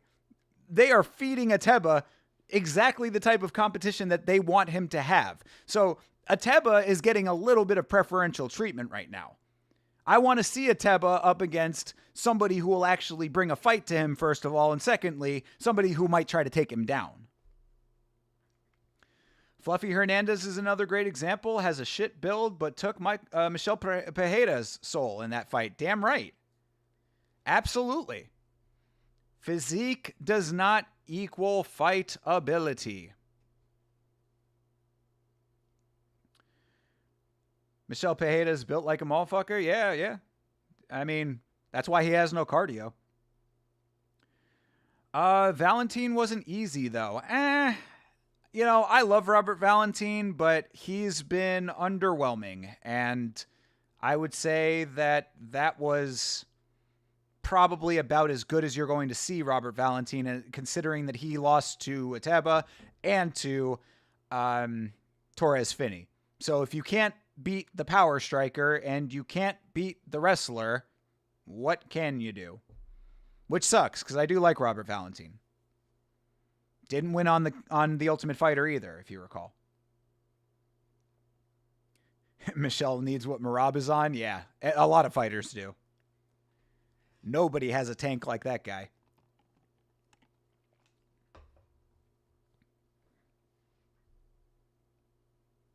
Damn, shout out to Alvidrez, though. That was a fine performance.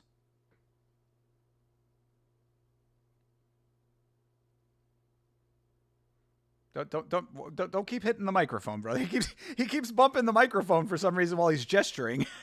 He's like, the microphone's right here, and he keeps going like bump.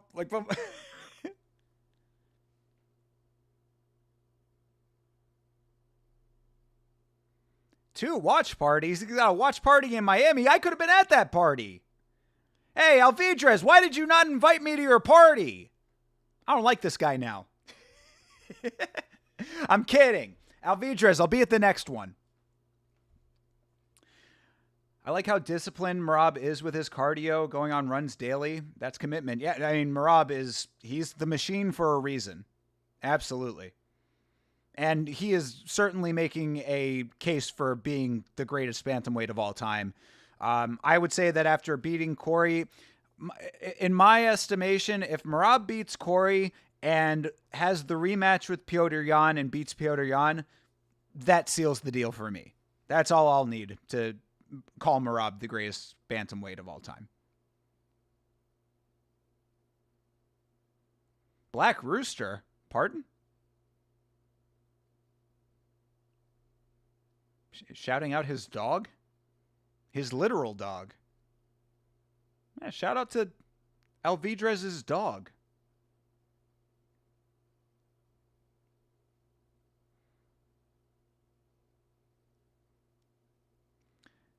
Alvidrez counting his chickens before they hatch, saying that he's already in the organization. But first round finish, I guess he's got a strong case. The dog helped. Severely underrated the amount of help you get from your animals. You know, it's the old adage.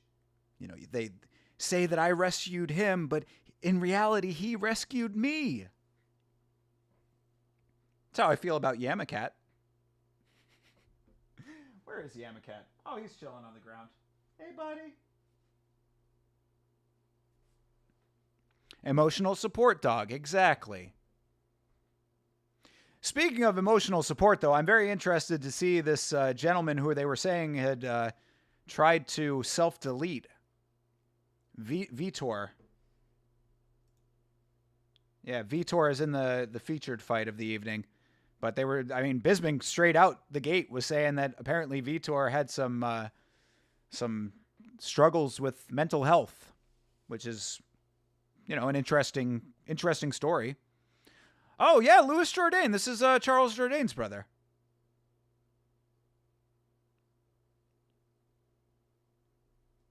Yeah, I seem to remember somebody was saying that Jourdain's brother is making his debut on the Contender series. So cool.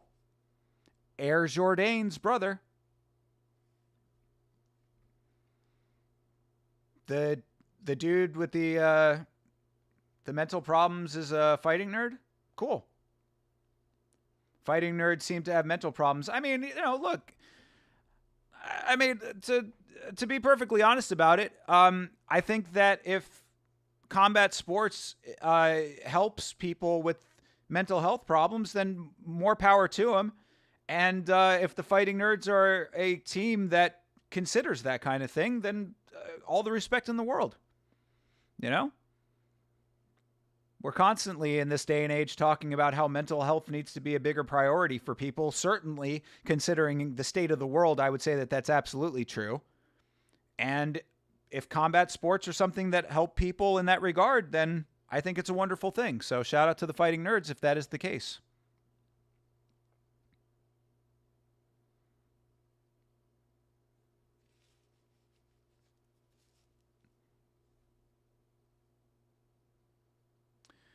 Looking at the state of Brazil, it's strange not seeing someone with mental health issues. Brother, you're talking to an American over here. Depressing. Depressing. The state of the world is very depressing. Feels like it only continues to get more depressing, but I take great comfort and solace when I'm on stream. And I know that that might sound corny or cheesy, but when I'm on stream, it is very, very rare that I end up getting like legitimate trolls in the chat. It's happened. We've had some trolly people before who are, straight up pricks, that kind of thing. But on the whole, the chat is comprised of very quality individuals from all over the world. And that brings me a level of comfort.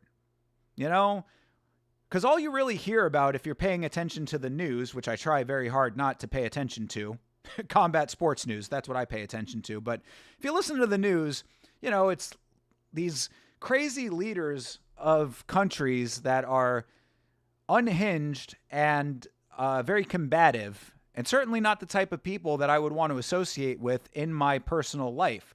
But when I speak to people in this capacity, it's often amazingly great people. And that's something that I take comfort in when I think about how terrible it feels living in 2025. So, I don't know. Make of that what you will. But I really do mean it. I really do mean it.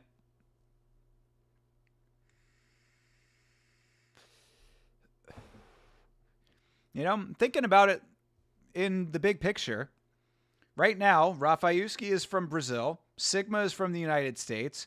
Bloomis, who's in the chat, is from Denmark. Didgeridoo Dave is from Australia. We've got Arrogant Savage, who's from Florida, right here in my home state. It's people from all over the world, and they're all really cool. So obviously, it signals to me that there are still good, cool people out there. And a lot of times, it doesn't feel that way, but I get reinforced with it from you fine people. So, and I get to hear all of it through these fantastic new headphones that I am loving so much. So, little happiness in the sea of depression. Hopefully you can take something positive away from that. I like to hurt my opponents. All right.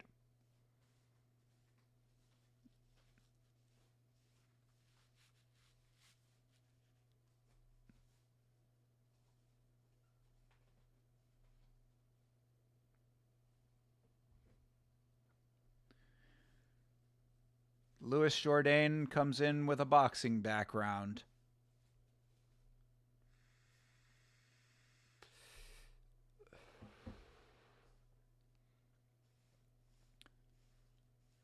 I guess this guy might be a favela guy.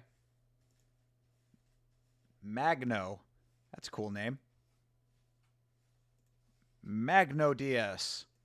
That's like the evolved version of a DS.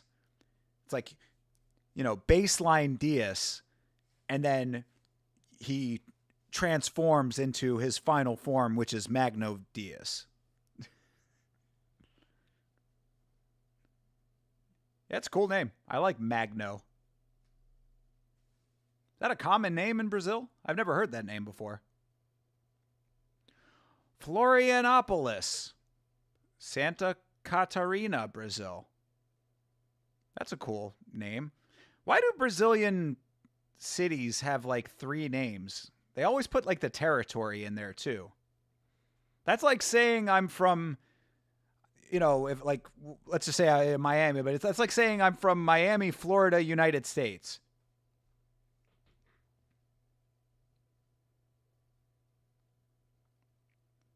Not common, but also not unusual. Okay. All right. That's like maybe like Felix here in the United States. I guess also in other countries as well. But, Felix is not an uncommon name, but it's not a super common name. He got Bahayo and Hernandez in his corner. Yes. All right. That is somewhat positive, but if Colby thickness was any indicator, it's not always about who you train with. But this is not the guy with the mental problems, I think, right? Isn't it Vitor? Or is it this guy?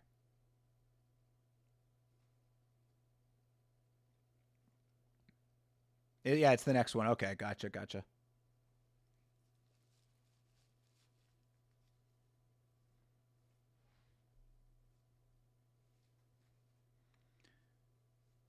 Oh, they're both fighting nerds. Okay, gotcha.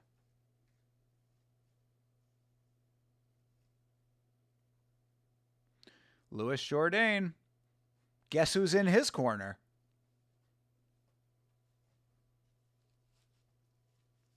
All right, brother. You must go out there and you must win your fight.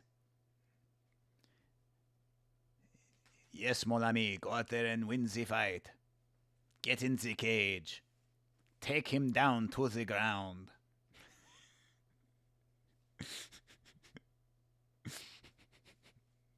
Sorry.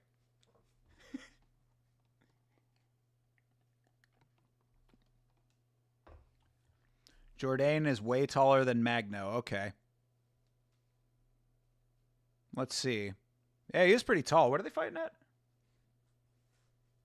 They're fighting they're bantamweight. Yeah, he's a tall bantamweight. Holy shit. Yeah, 5'9" versus 5'5". Damn. All right. Yeah, it's got some size on him. Yeah, he's a big bantamweight. But we did see Jose Johnson. Jose Johnson in the past. Being tall doesn't always equate to being good. If he can make weight, good for him. Yeah, absolutely. Always. That's why I never buy into the concept of weight bullying.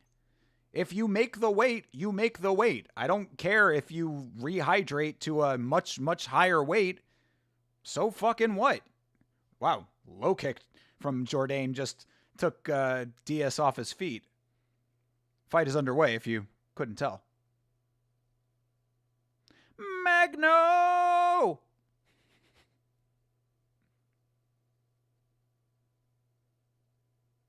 Oof, jeez. Beautiful jab. That was a power jab. Another nice low kick. Jourdain doing some good work early. Oof, jeez. Beautiful counter shot, too, for Jourdain. That left hand is working.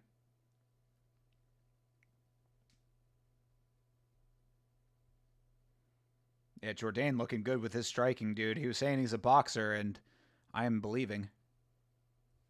Oh, another nice counter for Jourdain. Getting out of the way of the shots. Good movement.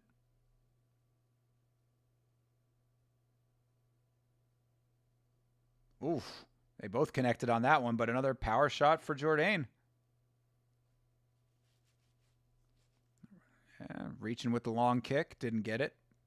And Diaz starting to get some redness on that side of his face because that's all coming from the left hand. Another nice low kick. Good hard low kick from Jourdain. Yeah, Jourdain doing some nice work early. Another heavy low kick. Damn. Jourdain snapping those low kicks out. Oof, ooh, ooh. Beautiful combo for Jourdain. Damn, his striking is nice, dude. I mean, granted, Diaz is not blocking anything, so, like, obviously the striking's going to look a lot better than against somebody who is moving a little bit better, but, geez, nice forearm for Jourdain. Yeah, Jourdain looking faster? No shit. His hands are moving really nice.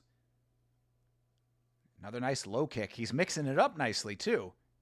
Technicality is really there for Jourdain. Could he be the better Jourdain brother? Oh, dropped him. Jourdain still going. Had to remember he wasn't in a boxing match for a second there. He kind of hesitated when Diaz went down. Diaz back to his feet now. Diaz needs to fucking start letting his hands go. He needs to do something here. He's getting picked apart. All right, there you go. That's something. Diaz gets the back. Take him down. Let's see what Jourdain's got on the ground. Going for that takedown, trying hard for... Oh, almost had the crossface. Oh, yeah, the knockdown was off of an up elbow. God damn, dude. Yeah, all right. This is much better for Diaz, though. He's got the arm wrapped. He's trying to get his other arm free on Jourdain's back. Holding on to the back. This is smart work for Diaz because he was getting pieced up on the feet. And, oh, that arm looks under. Oh, there he goes. He's connected. Uh-oh.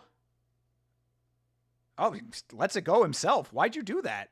That was weird. I guess he didn't have the angle he wanted, but still, I mean, that was an odd time to do it. And now Jourdain reversing. All right, Jourdain fighting through the fire over here. Because, yeah, that looked pretty good for Diaz, but he abandoned it. So, all right, Jourdain out of it now, back to the feet. See what Jourdain can do after taking a little adversity. Good round. This is a good fight so far. All right, yeah, keeping with the combos and going downstairs as well. A lot of redness on the side of Diaz's face. Oh, another heavy one from Jourdain. Front kick from Jourdain as well.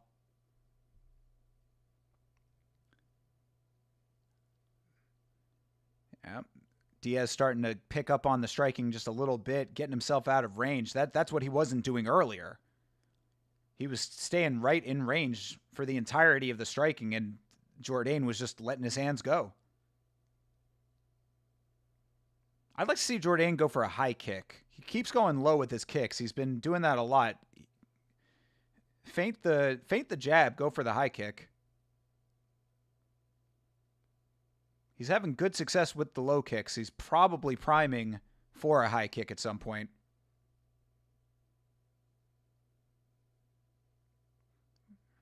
Oh, another pair of counter shots for Jourdain. Goes for the spinning back fist, doesn't get it.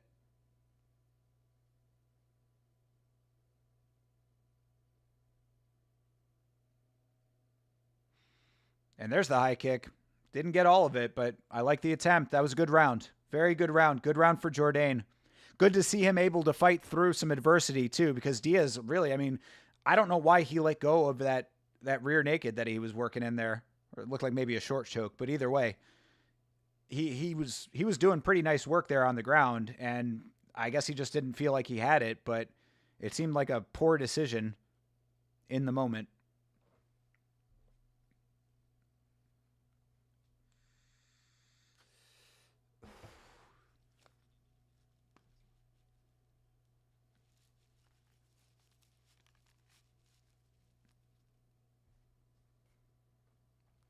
One O Jourdain, absolutely. Yeah, 10,000%. God damn, Jourdain is the fucking favorite again. Come on, I need my dogs. Where are my dogs at? Dana's texting back there. Who you texting, Dana?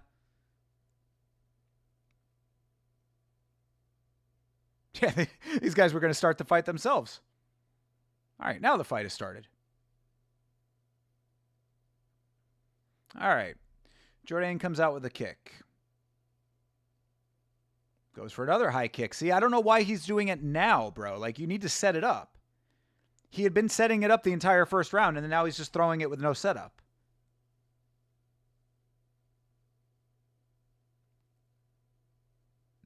Two good ones for Magno. Oh, nice uppercut for Jourdain. Good connection for Magno. All right. Jourdain going back to the low kick.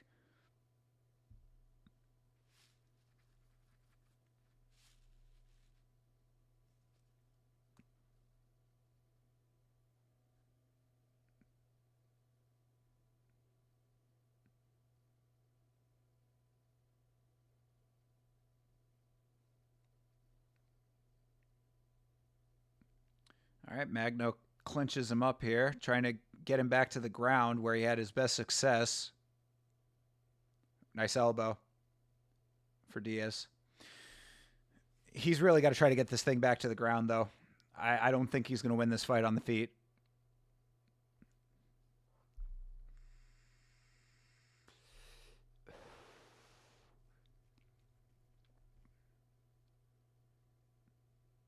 He really hasn't shot for anything. Like, he hasn't gone for a single leg or a double leg at all. He's just really clinched up and tried to get Jourdain to the ground on the cage. So I'd be worried about his takedown ability.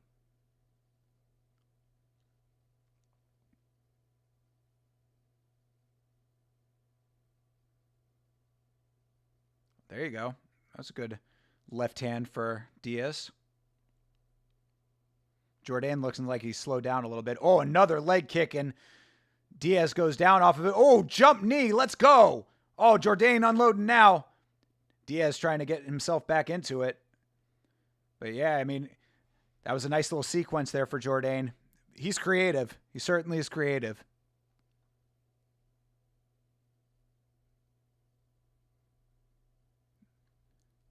Short shots for Diaz. Got through. Takes the back. See if he can get him to the ground again. Good elbow. Yep. Changes level. Gets the leg lace. Trying to pull that leg out. Jourdain staying on his feet. Taller guy's going to be hard to take down this way. That's why I was talking about trying to shoot at distance. You know, if he's got a good takedown, he might have had a better entry point, but he's kind of clinching him on the cage now, and this will not win you a fight. Certainly not a contract.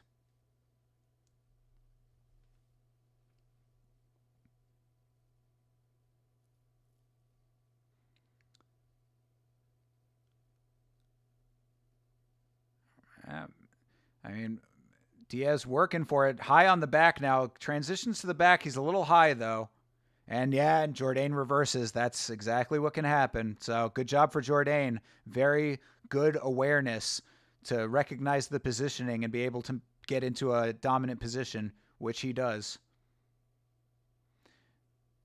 And yeah, I mean, Diaz not checking any of those leg kicks. They were showing the replay of the leg kick that dropped him. It's like, dude, of course it's going to do it at some point, especially since Jourdain was putting a lot of power on him. But Jourdain tried to take the back, and Diaz slipped out of it. So they are back out at range now. And yeah, bro, that lead leg is getting eaten alive. Yes, switching stance now for Diaz. He's just getting eaten alive in this fight, unfortunately. Well, nice one, too. Jourdain laying some leather on. Another nice kick for Jourdain. He is wearing Diaz down. Strike by strike.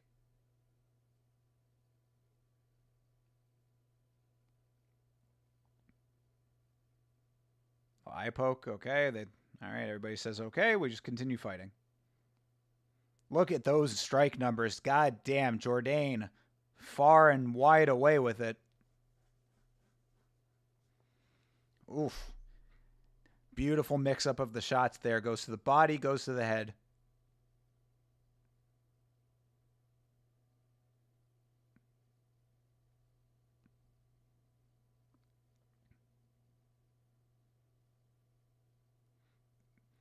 Yeah, that former lead leg of Diaz is definitely compromised. Stayed in the reverse stance and does not have the power hand to rely on now. Really, I mean, he needs to get this thing to the ground in a big way early in this third round. I don't know if he's got it in him. I want one of those Contender Series branded water bottles. Somebody find out how I can get a water bottle from the Contender Series. I wonder if they actually like create those water bottles, like, you know, if they actually order them with the labels already on them, or if they relabel blank bottles. Jourdain round 3 finish. It very well could happen. Jourdain does look like he slowed down a little bit though. So I don't know if he's going to necessarily have the power for it. If that jump knee didn't do it, man, goddamn, that thing landed flush. I'm amazed that that didn't put him out. But let's see it. I mean, his technical striking is fantastic. His boxing is really, really sharp. Leg TKO, that sounds like it could be. Certainly looks like it. Yeah, all right. Ends up getting Magno to the ground. Oh, nice elbow. Hey, that finish you were talking about could be on the horizon here. All right, Magno rolls through, but Jourdain staying with it. Kneeling side guard here.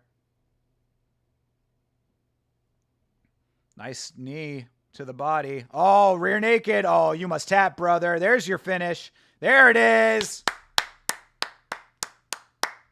Very nice. Very nice.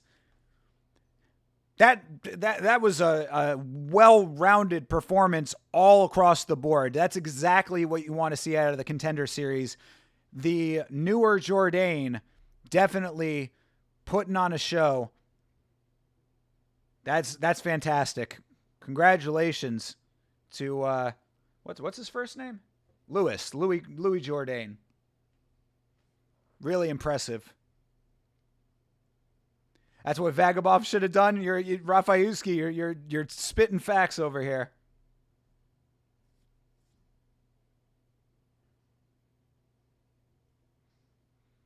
Yeah, I mean, they're saying that Diaz made a mistake by going to the ground. I'm like, honestly, I think that his legs were probably given out.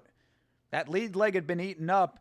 He thought maybe, like it was almost like a last-ditch effort kind of thing. Didn't want to get punched anymore.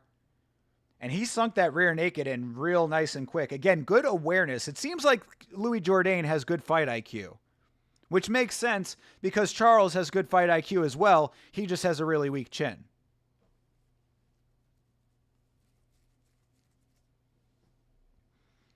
Oh, and that's only his second submission win. Wow. All right. Well, obviously he knows how to do it. So, Louis Jourdain, welcome to the UFC, brother man. Pun intended.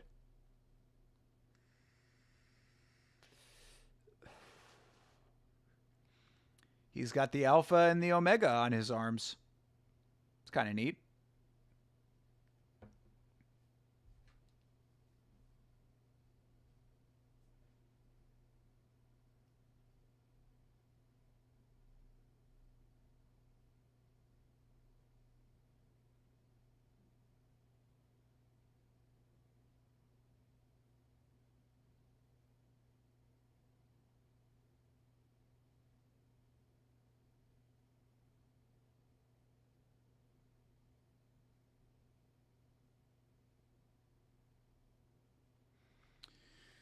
Good deal. Good deal indeed. Having a nice little chat with the boss.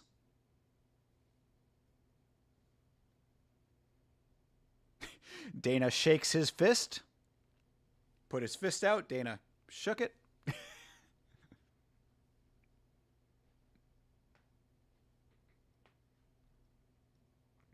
That was a real, man, that up elbow was so nice.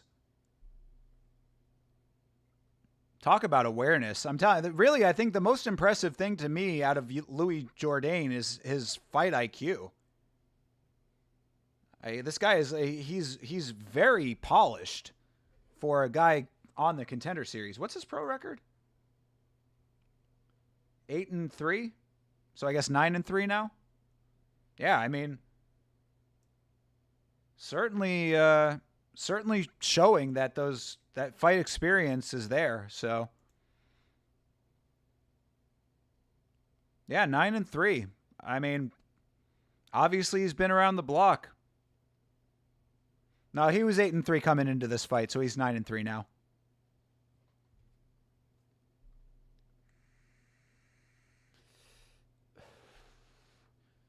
It said 8-3 on here. It says 9-3 on the screen. Yeah, 8-3. Unless maybe he had a fight that they didn't count.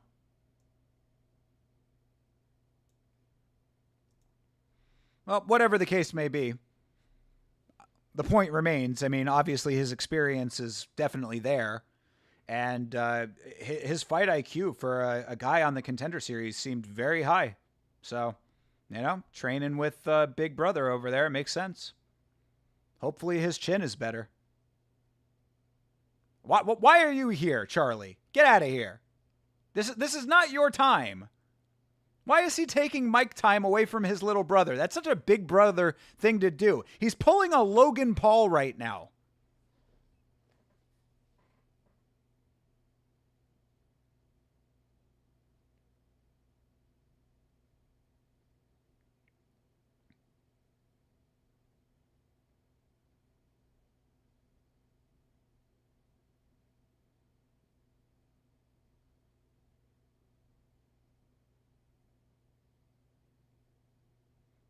He's the better version of me. Well, okay, well, let him talk on the microphone then, Charles. Get out of here.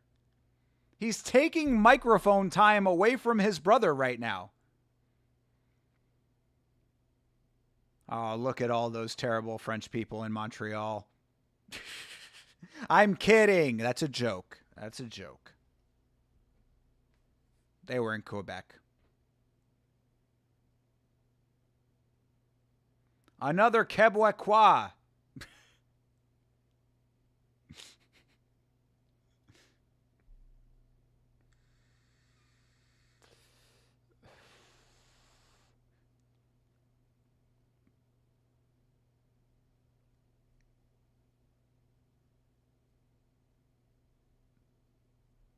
The first brother duo from Canada. How about that? History is made every day in this sport.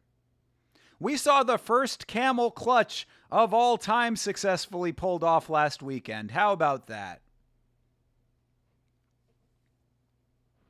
Yeah, he definitely looks UFC ready. I mean, I agree with Bisping 10,000%. This guy is prime for it, dude.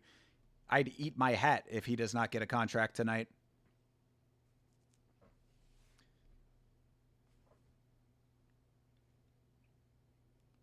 Yeah, good deal. Fight's been good.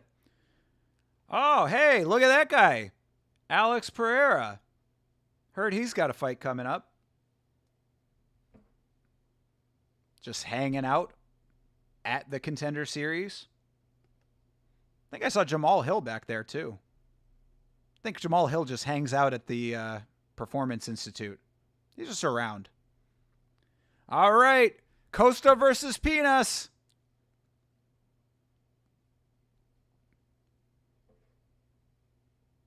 All right, Bisping is doing his power rankings. Let's see if I agree. Yeah, Vagabov down at the bottom, definitely. Louis Jourdain is number 3 on the list? Yeah, I guess I don't know. I would have put him at number 2 if Curtis Campbell is number 1. Alex doing anything but training. Yeah, that's kind of what I was getting at. It's like hanging out at the Contender Series, playing grab ass with Nina Drama. Not a whole lot of training, it seems like. John Dong, how are you, sir? Good to see you, brother. How you doing, man? Coming in right at the featured fight on the Contender Series. Yes, now I would say my power rankings are Curtis Campbell, Louis Jourdain, Christopher Alvidrez, and then Rashid Bagabov is at a very low 4th. Vagabov in the back rooms eating cookies and Fritos. Oh, I got to go back out there?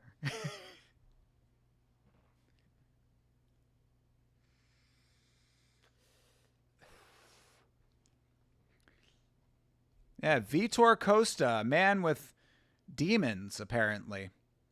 Sure that that's a story that a lot of people can relate to. So maybe he'll be a positive role model if he ends up winning his fight. Vitor Ferreira da Costa.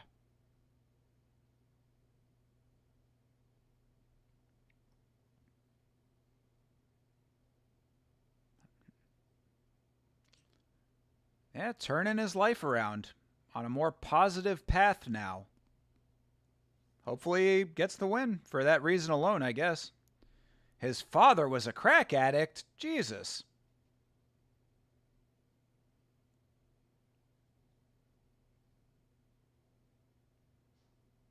Oh, yeah, he's pretty open about his past. Using a lot of things, hanging with bad company. And yeah, attempting to self-delete. Yeah, he's pretty open about his struggles. I turned to fighting as my way to find myself again. I like it. Yeah, I'm with all of this, honestly.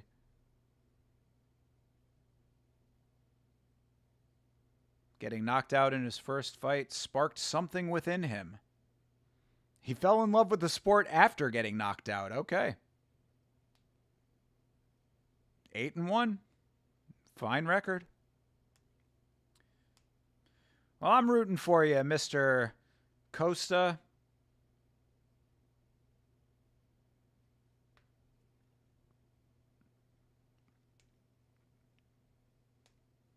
Oh, he said he got the knockout in that fight? Okay, my bad. He's speaking kind of fast, so I was having trouble keeping up with the subtitles. So what was his one loss? He just lost by decision? Damian Pinas. No making fun of his last name. No one's allowed to do it. Born in Suriname, just like Biggie Boy. Representing Aruba.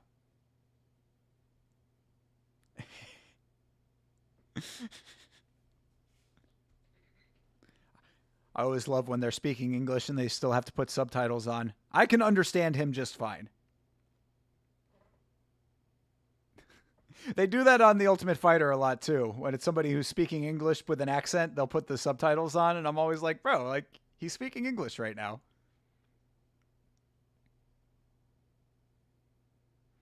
Training for 4 years, he might lose this fight. Yeah, fighting out of Aruba, not no, you know, very. You want to talk about developing countries when it comes to the sport? Yeah, it looks like he's a power striker too. Oh boy, this might not go so good for Mr. Pinas. Oh my god, I'm so childish, but come on, man. Very nice to meet you, Mr. Pinas. Do you have any kids? Do you have any little Pinases running around? Paramaribo, Suriname. Off to Aruba.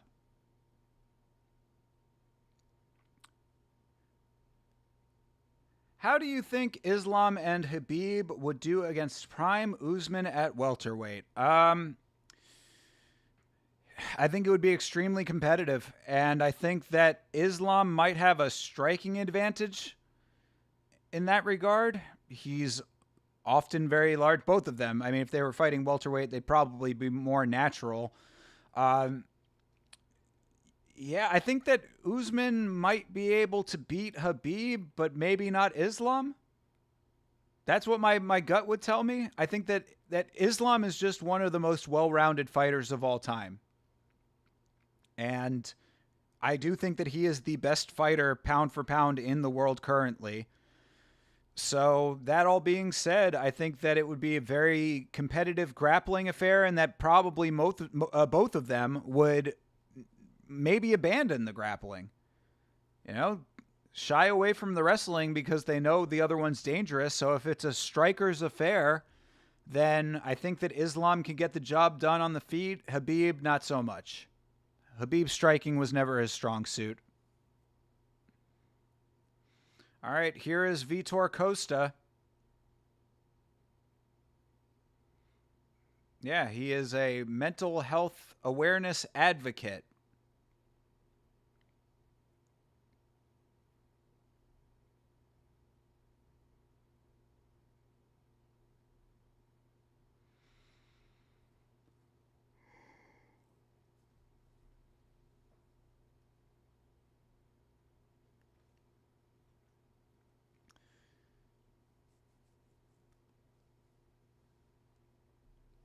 Four straight first round finishes, 2 knockouts, 2 submissions. All right, that's a good resume.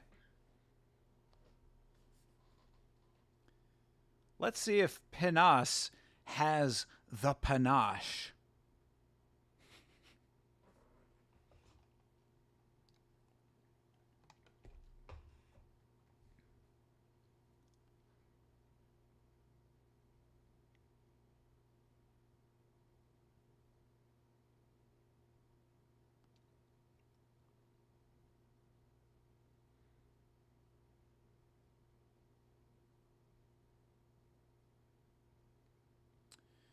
All right. Tail of the tape, and then we got a fight on our hands.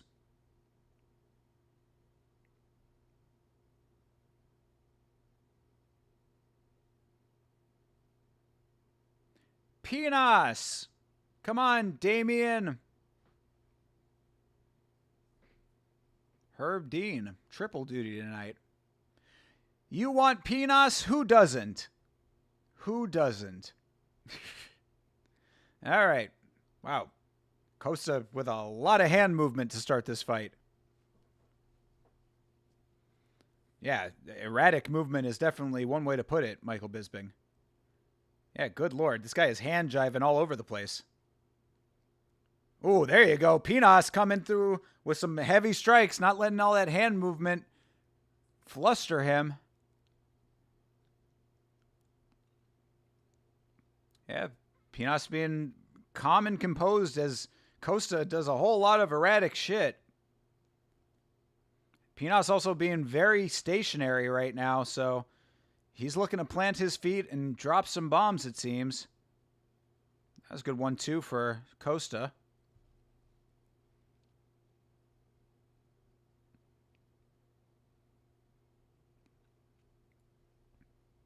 Yeah, Pinas just keeps pushing over here.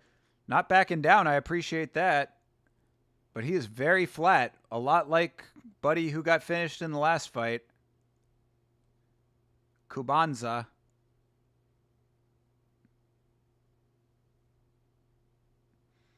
All right, Costa has Pinas clinched up on the cage. Pinas gets out of it.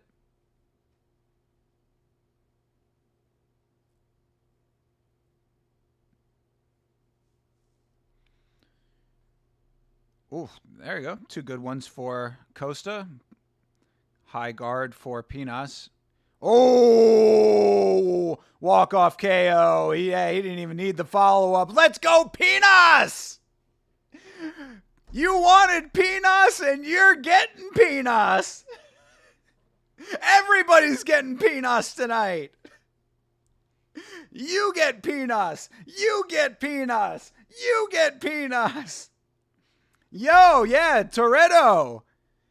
That was cold, brother. Yeah. Aruba. Viva Aruba. Let's go, dude.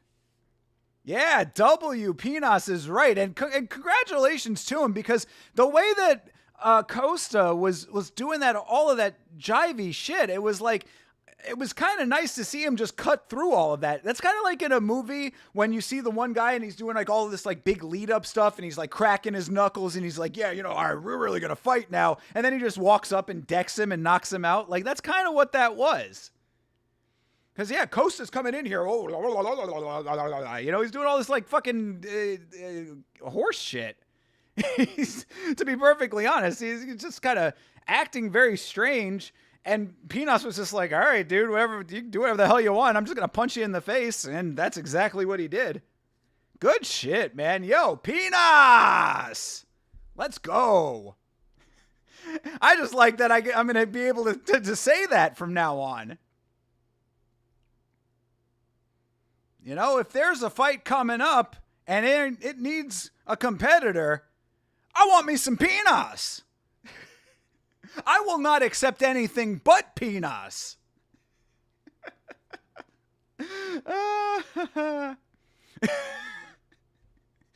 I love it. Yeah, no, shout out to him, though, man. That was a beautiful shot. Didn't need the follow-up, but gave him one extra. Hopefully this does not send Costa back into a dark place. But yeah, Pinas doing it for Aruba. Yeah, Toretto. Something to be happy about, man.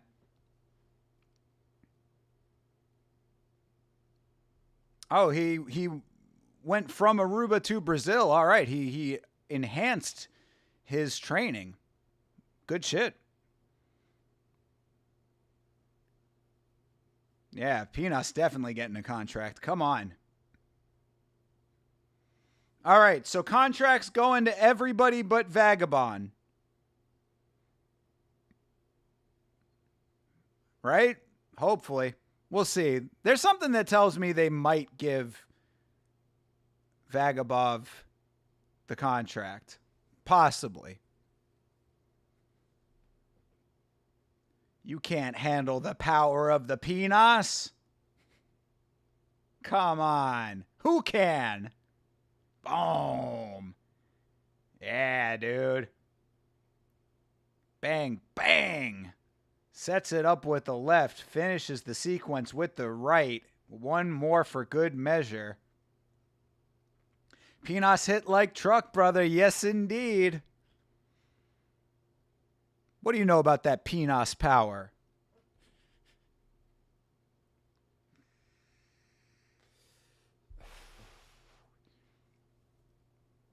He looks like Malcolm Wellmaker in the face.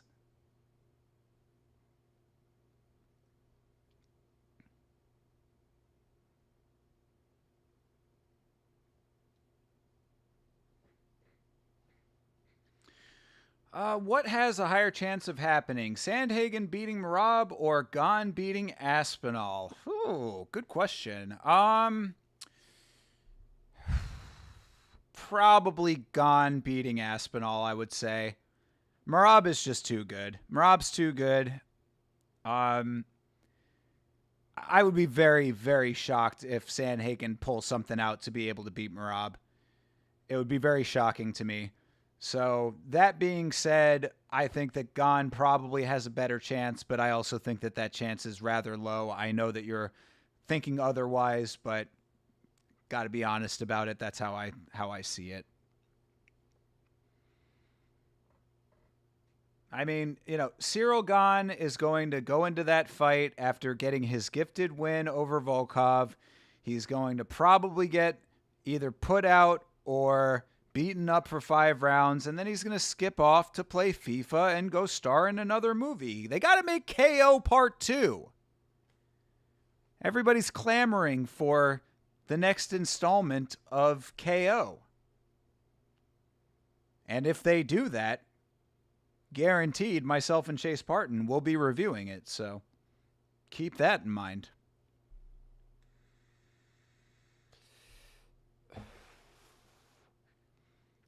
Volkov deserved that title shot? Absolutely. It is criminal that Volkov is in the position that he is in now. BSD going to get clobbered by Dariush? Okay. He might get submitted. That could happen.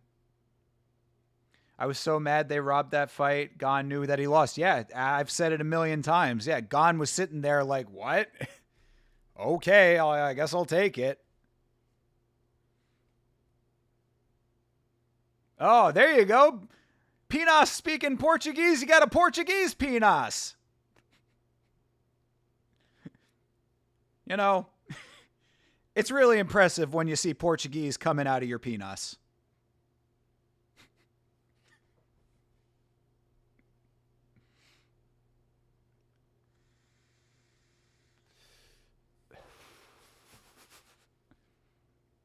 Now, shout out to him, though. Went down to Brazil and learned the language. Good for him. Another guy who speaks multiple languages. God, I'm getting lapped by the international community over here, dude. I mean, I barely speak English.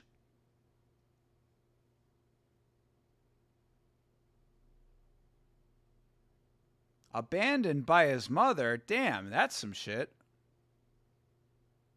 Hey, I like this Pinas guy. I like Mr. Pinas.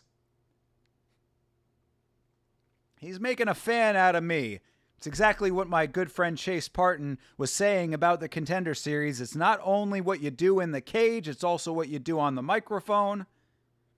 And this guy is winning me over. So yes, give the contract to Pinas. Give it to all these guys except for Bagabov.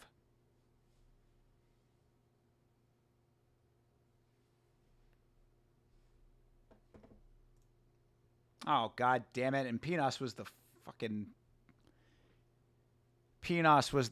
favorite. A lot of favorites won tonight. Not a great day for the Yamamantra. That's all right. You win some, you lose some. All good.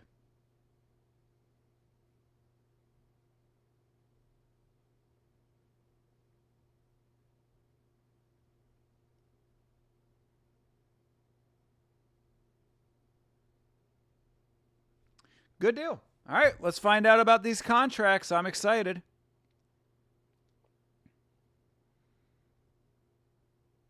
Does what's his name? Curtis was Campbell?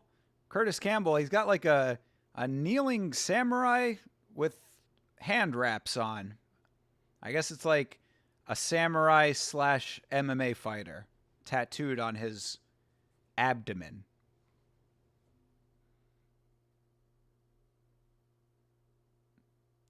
There you go, Bisbing. Bisbing being honest. Almost everybody gets a contract. We know who you're talking about, Mike. We know who you're referring to.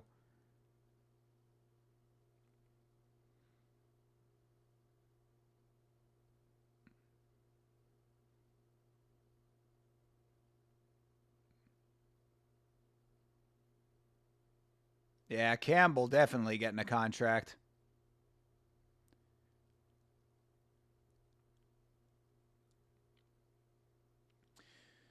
What do you think when people say that you can't elevate fighters off of losses even if the fight was close? I think that's absolute bullshit.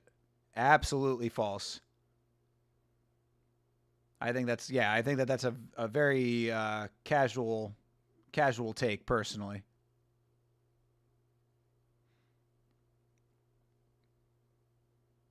Ah, no contract for Vagabov. Let's go. All right, Dana with the tough loves. Appreciating it.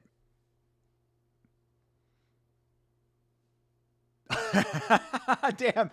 Dana not only not giving the contract to Vagabov, but basically throwing some shade on him as well. Unlike the first fight, we're giving you a contract, brother. All right, Campbell gets the contract. You knew that was going to happen. Him and his thick-ass glasses, very happy right now.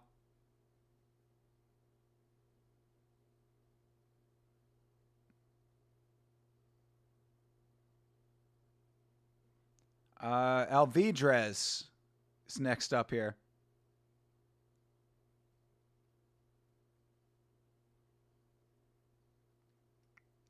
It's mostly MMA Joey who says stuff like that, bro. MMA Joey, like I saw another thing. What? Hold on, I'll read after we see the contracts. I'll read this to you real quick. But that guy, he's got to be just like hard trolling.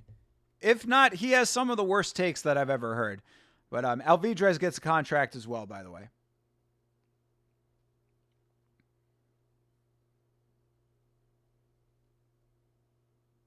Yeah, MMA Joey's takes are inflammatory, and I gotta believe that he's trolling. If not, they're absolutely atrocious takes.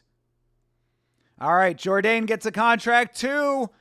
The UFC has 2 Jourdains now.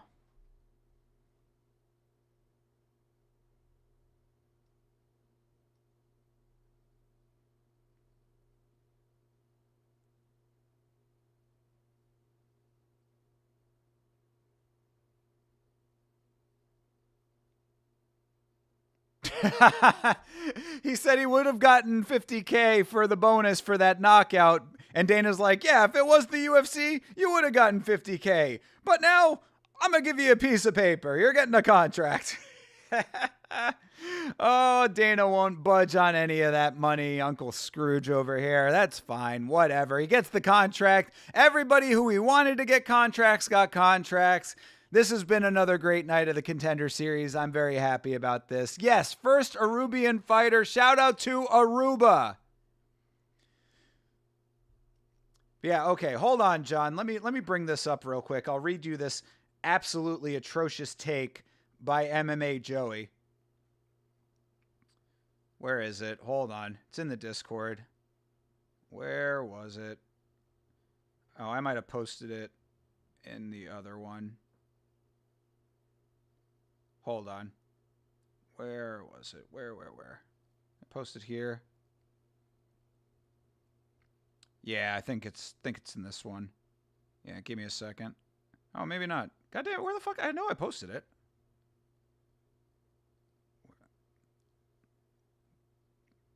No, not that. Where? Oh, there we go. I found it. Okay, so this is from MMA Joey. He says, one of the biggest myths in MMA is the power...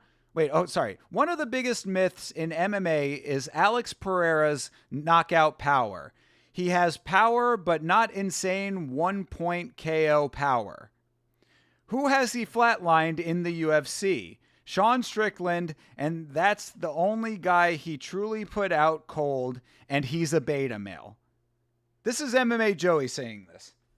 I don't know if I've ever seen a worse take than that, but that's certainly got to be close. So, yeah, I mean, I got to believe that MMA Joey is out there like trying to rage bait people, because if not, he just says patently ridiculous bullshit. And whatever, I mean, obviously the guy's got a lot of subscribers. He's got a big audience and all that. So he must be doing something that some people like. But maybe they're all just hate watching. I don't know. But all I know is I saw that and I felt my brain leaking out of my ears. So whatever when it comes to MMA Joey and his amazingly based takes. Joe had such terrible takes on MMA during that podcast with Taporia. I have not. Oh, you're talking about Joe Rogan. No, I have not heard that. I have not heard that one. I did know that Taporia was on it, though.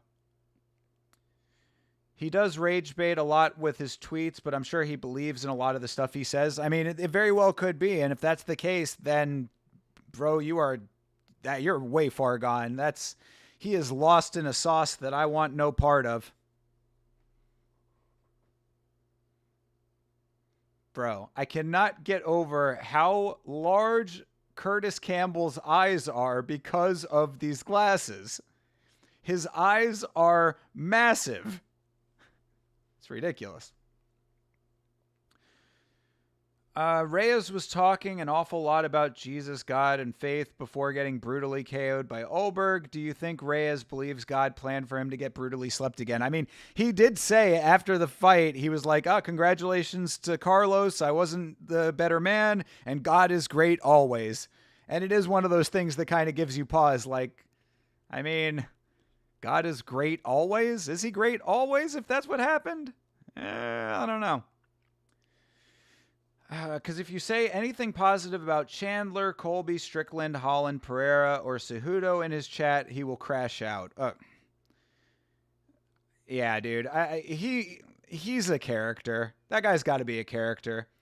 Hey, Toretto Burr. Appreciate you, bro. Welcome. Chi wee wee to you, and thank you very much for following. Shout out to Aruba. Aruba, baby.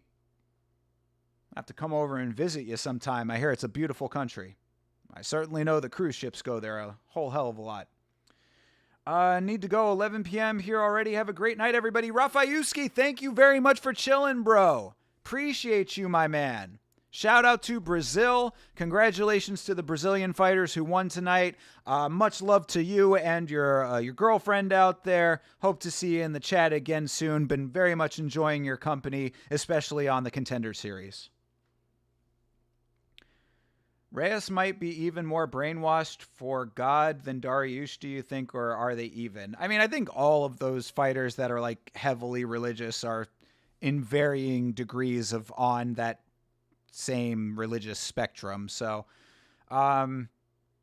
maybe close. I don't know. Was fun. I live in the Netherlands. It's 4 a.m. here. Stayed up just to see this. Hey, shout out to you. Are you from Aruba originally, or do you just have some love for Aruba, or what's the Aruban connection? Arubian connection. Thanks for the show, Michael. You know I always appreciate you lurking in the background, brother. I appreciate you in the shadows. You know you can chat more with us if you want, bro. Don't think that you are precluded from hanging out and talking shit in the chat with us, my man. You know I love chatting with you. Shout out to you and your lovely wife as well. Out there setting the world on fire with her triathlons and all that great stuff that she does. But yeah, man. You're welcome for the show. I appreciate you always being here. I'm from Aruba, moved to the Netherlands to further my studies. All right, there you go, man. Yeah. Shout out to you. Shout out to Aruba. Shout out to the Netherlands. I love it, dude. Very, very cool. Very glad to have you in the chat. And when Pinas is fighting next, I will be here. I am streaming live for every UFC event. So if you enjoy watching along with me, you put me on and I'll be here for you. He also says, don't elevate fighters off of losses, but then he calls Ian Gary's fight with Shavkat a symbolic victory because Gary put up a good fight. He's a huge Ian Gary fan for some reason. He's also a hypocrite then.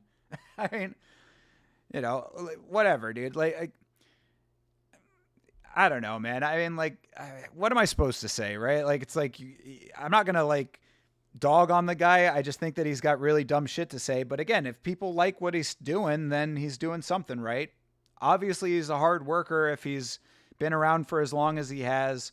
I don't want to like be out of pocket when it comes to him personally. I just think he says a whole bunch of dumb shit. It's the same with Jesse's on Fire. Like, you know, obviously they're doing something right. They've got big platforms and all of that. It's just dumb shit to me. So he's like talking about his takes because they're hilarious sometimes. Yeah, fair enough. And I mean, I'm sure that that's like one of those deals that you can dunk on him for. I mean, Chase Parton would have you feel the same way about me. You know, last night he was giving me the fucking business on the podcast, talking about how boring Yusuf Zalal is. Anytime that Yusuf Zalal comes up or Khalil Roundtree, Chase has a whole lot to say, and he gets very angry at me personally. It's like, bro, chill, my guy. But he's very passionate about those subjects. So, you know, I'm sure that MMA Joey has a little bit of that in him. You know, he probably, at least in part, knows that he's inflammatory and is baiting people. And then he probably believes a little bit. It's like a gray area, you know, it's somewhere in the middle. But, I mean, you know, I think it's a dumb opinion, but it is an opinion nevertheless. So if he doesn't want to elevate fighters off of losses, then that's his loss, really. Because, I mean, you mean to tell me that a guy like we were talking about Elvis Brenner. Like, Elvis Brenner is a dude that I want to see fight all the time, even when he loses, you know? So, I don't know. Whatever. I mean, I think it's a dumb way to look at it. How many times have we seen great fights? You would talk about my favorite fight of all time, Robbie Lawler versus Rory McDonald 2. You mean to tell me that Rory McDonald doesn't get elevated after being in the best fight of all time? How about Justin Gaethje and Max Holloway in the BMF fight? Justin Gaethje doesn't deserve some credit for how he fought in that fight? I mean, granted, Max was styling on him for a lot of that fight, but it takes two to tango, and he was holding his own for it, regardless of taking a lot of heavy damage. So, I mean, I don't know. It's just dumb shit, dude. It's just dumb shit. but people are entitled to say dumb shit. That's the great thing about the United States of America, for as long as that lasts. And as long as no one goes out and does some dumb shit, R.I.P. to Charlie Kirk.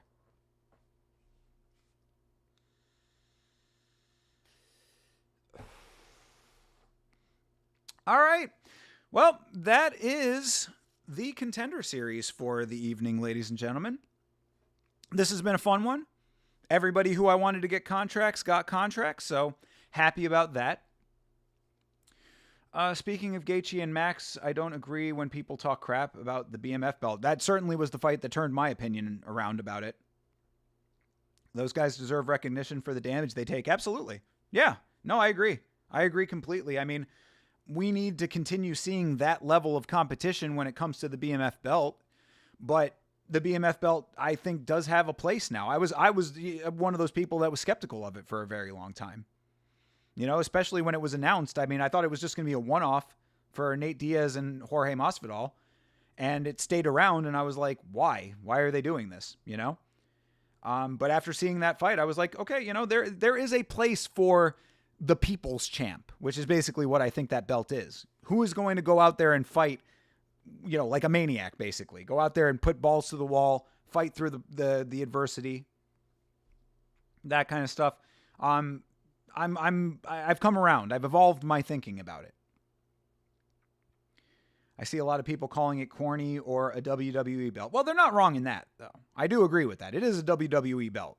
I mean, there is no legitimate place for it as far as the makeup of the sport goes, but there's a purpose to it. So regardless of it being ranked by weight, it still serves a purpose. And so for that reason, I allow it. You know what I mean? I think that there's value to it. But again, you have to have people actually go out and fight like they are the BMF in order to earn that belt. So that's kind of how I look at it. But yeah, all right, guys. Appreciate each and every one of you.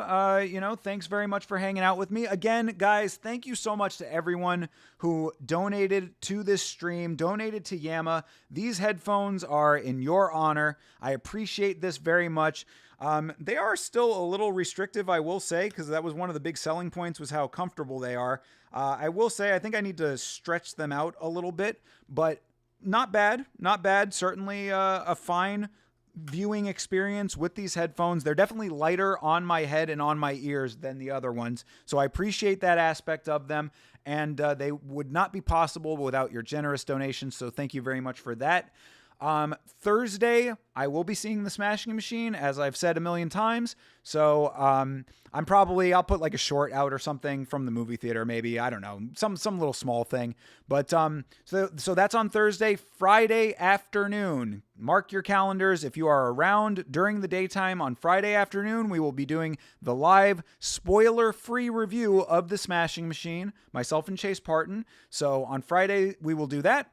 Saturday is 3:20 with myself and the Vitz King back for the first time in a long time. So we will be doing all of that. And if I have time to, I might try to get a video out sometime during the week. So just keep your eye on the channel for new content. You know how all of that goes. And I will see you again very soon in the next stream. So until then, have a great rest of your night, a great rest of your week. And as always, fight on.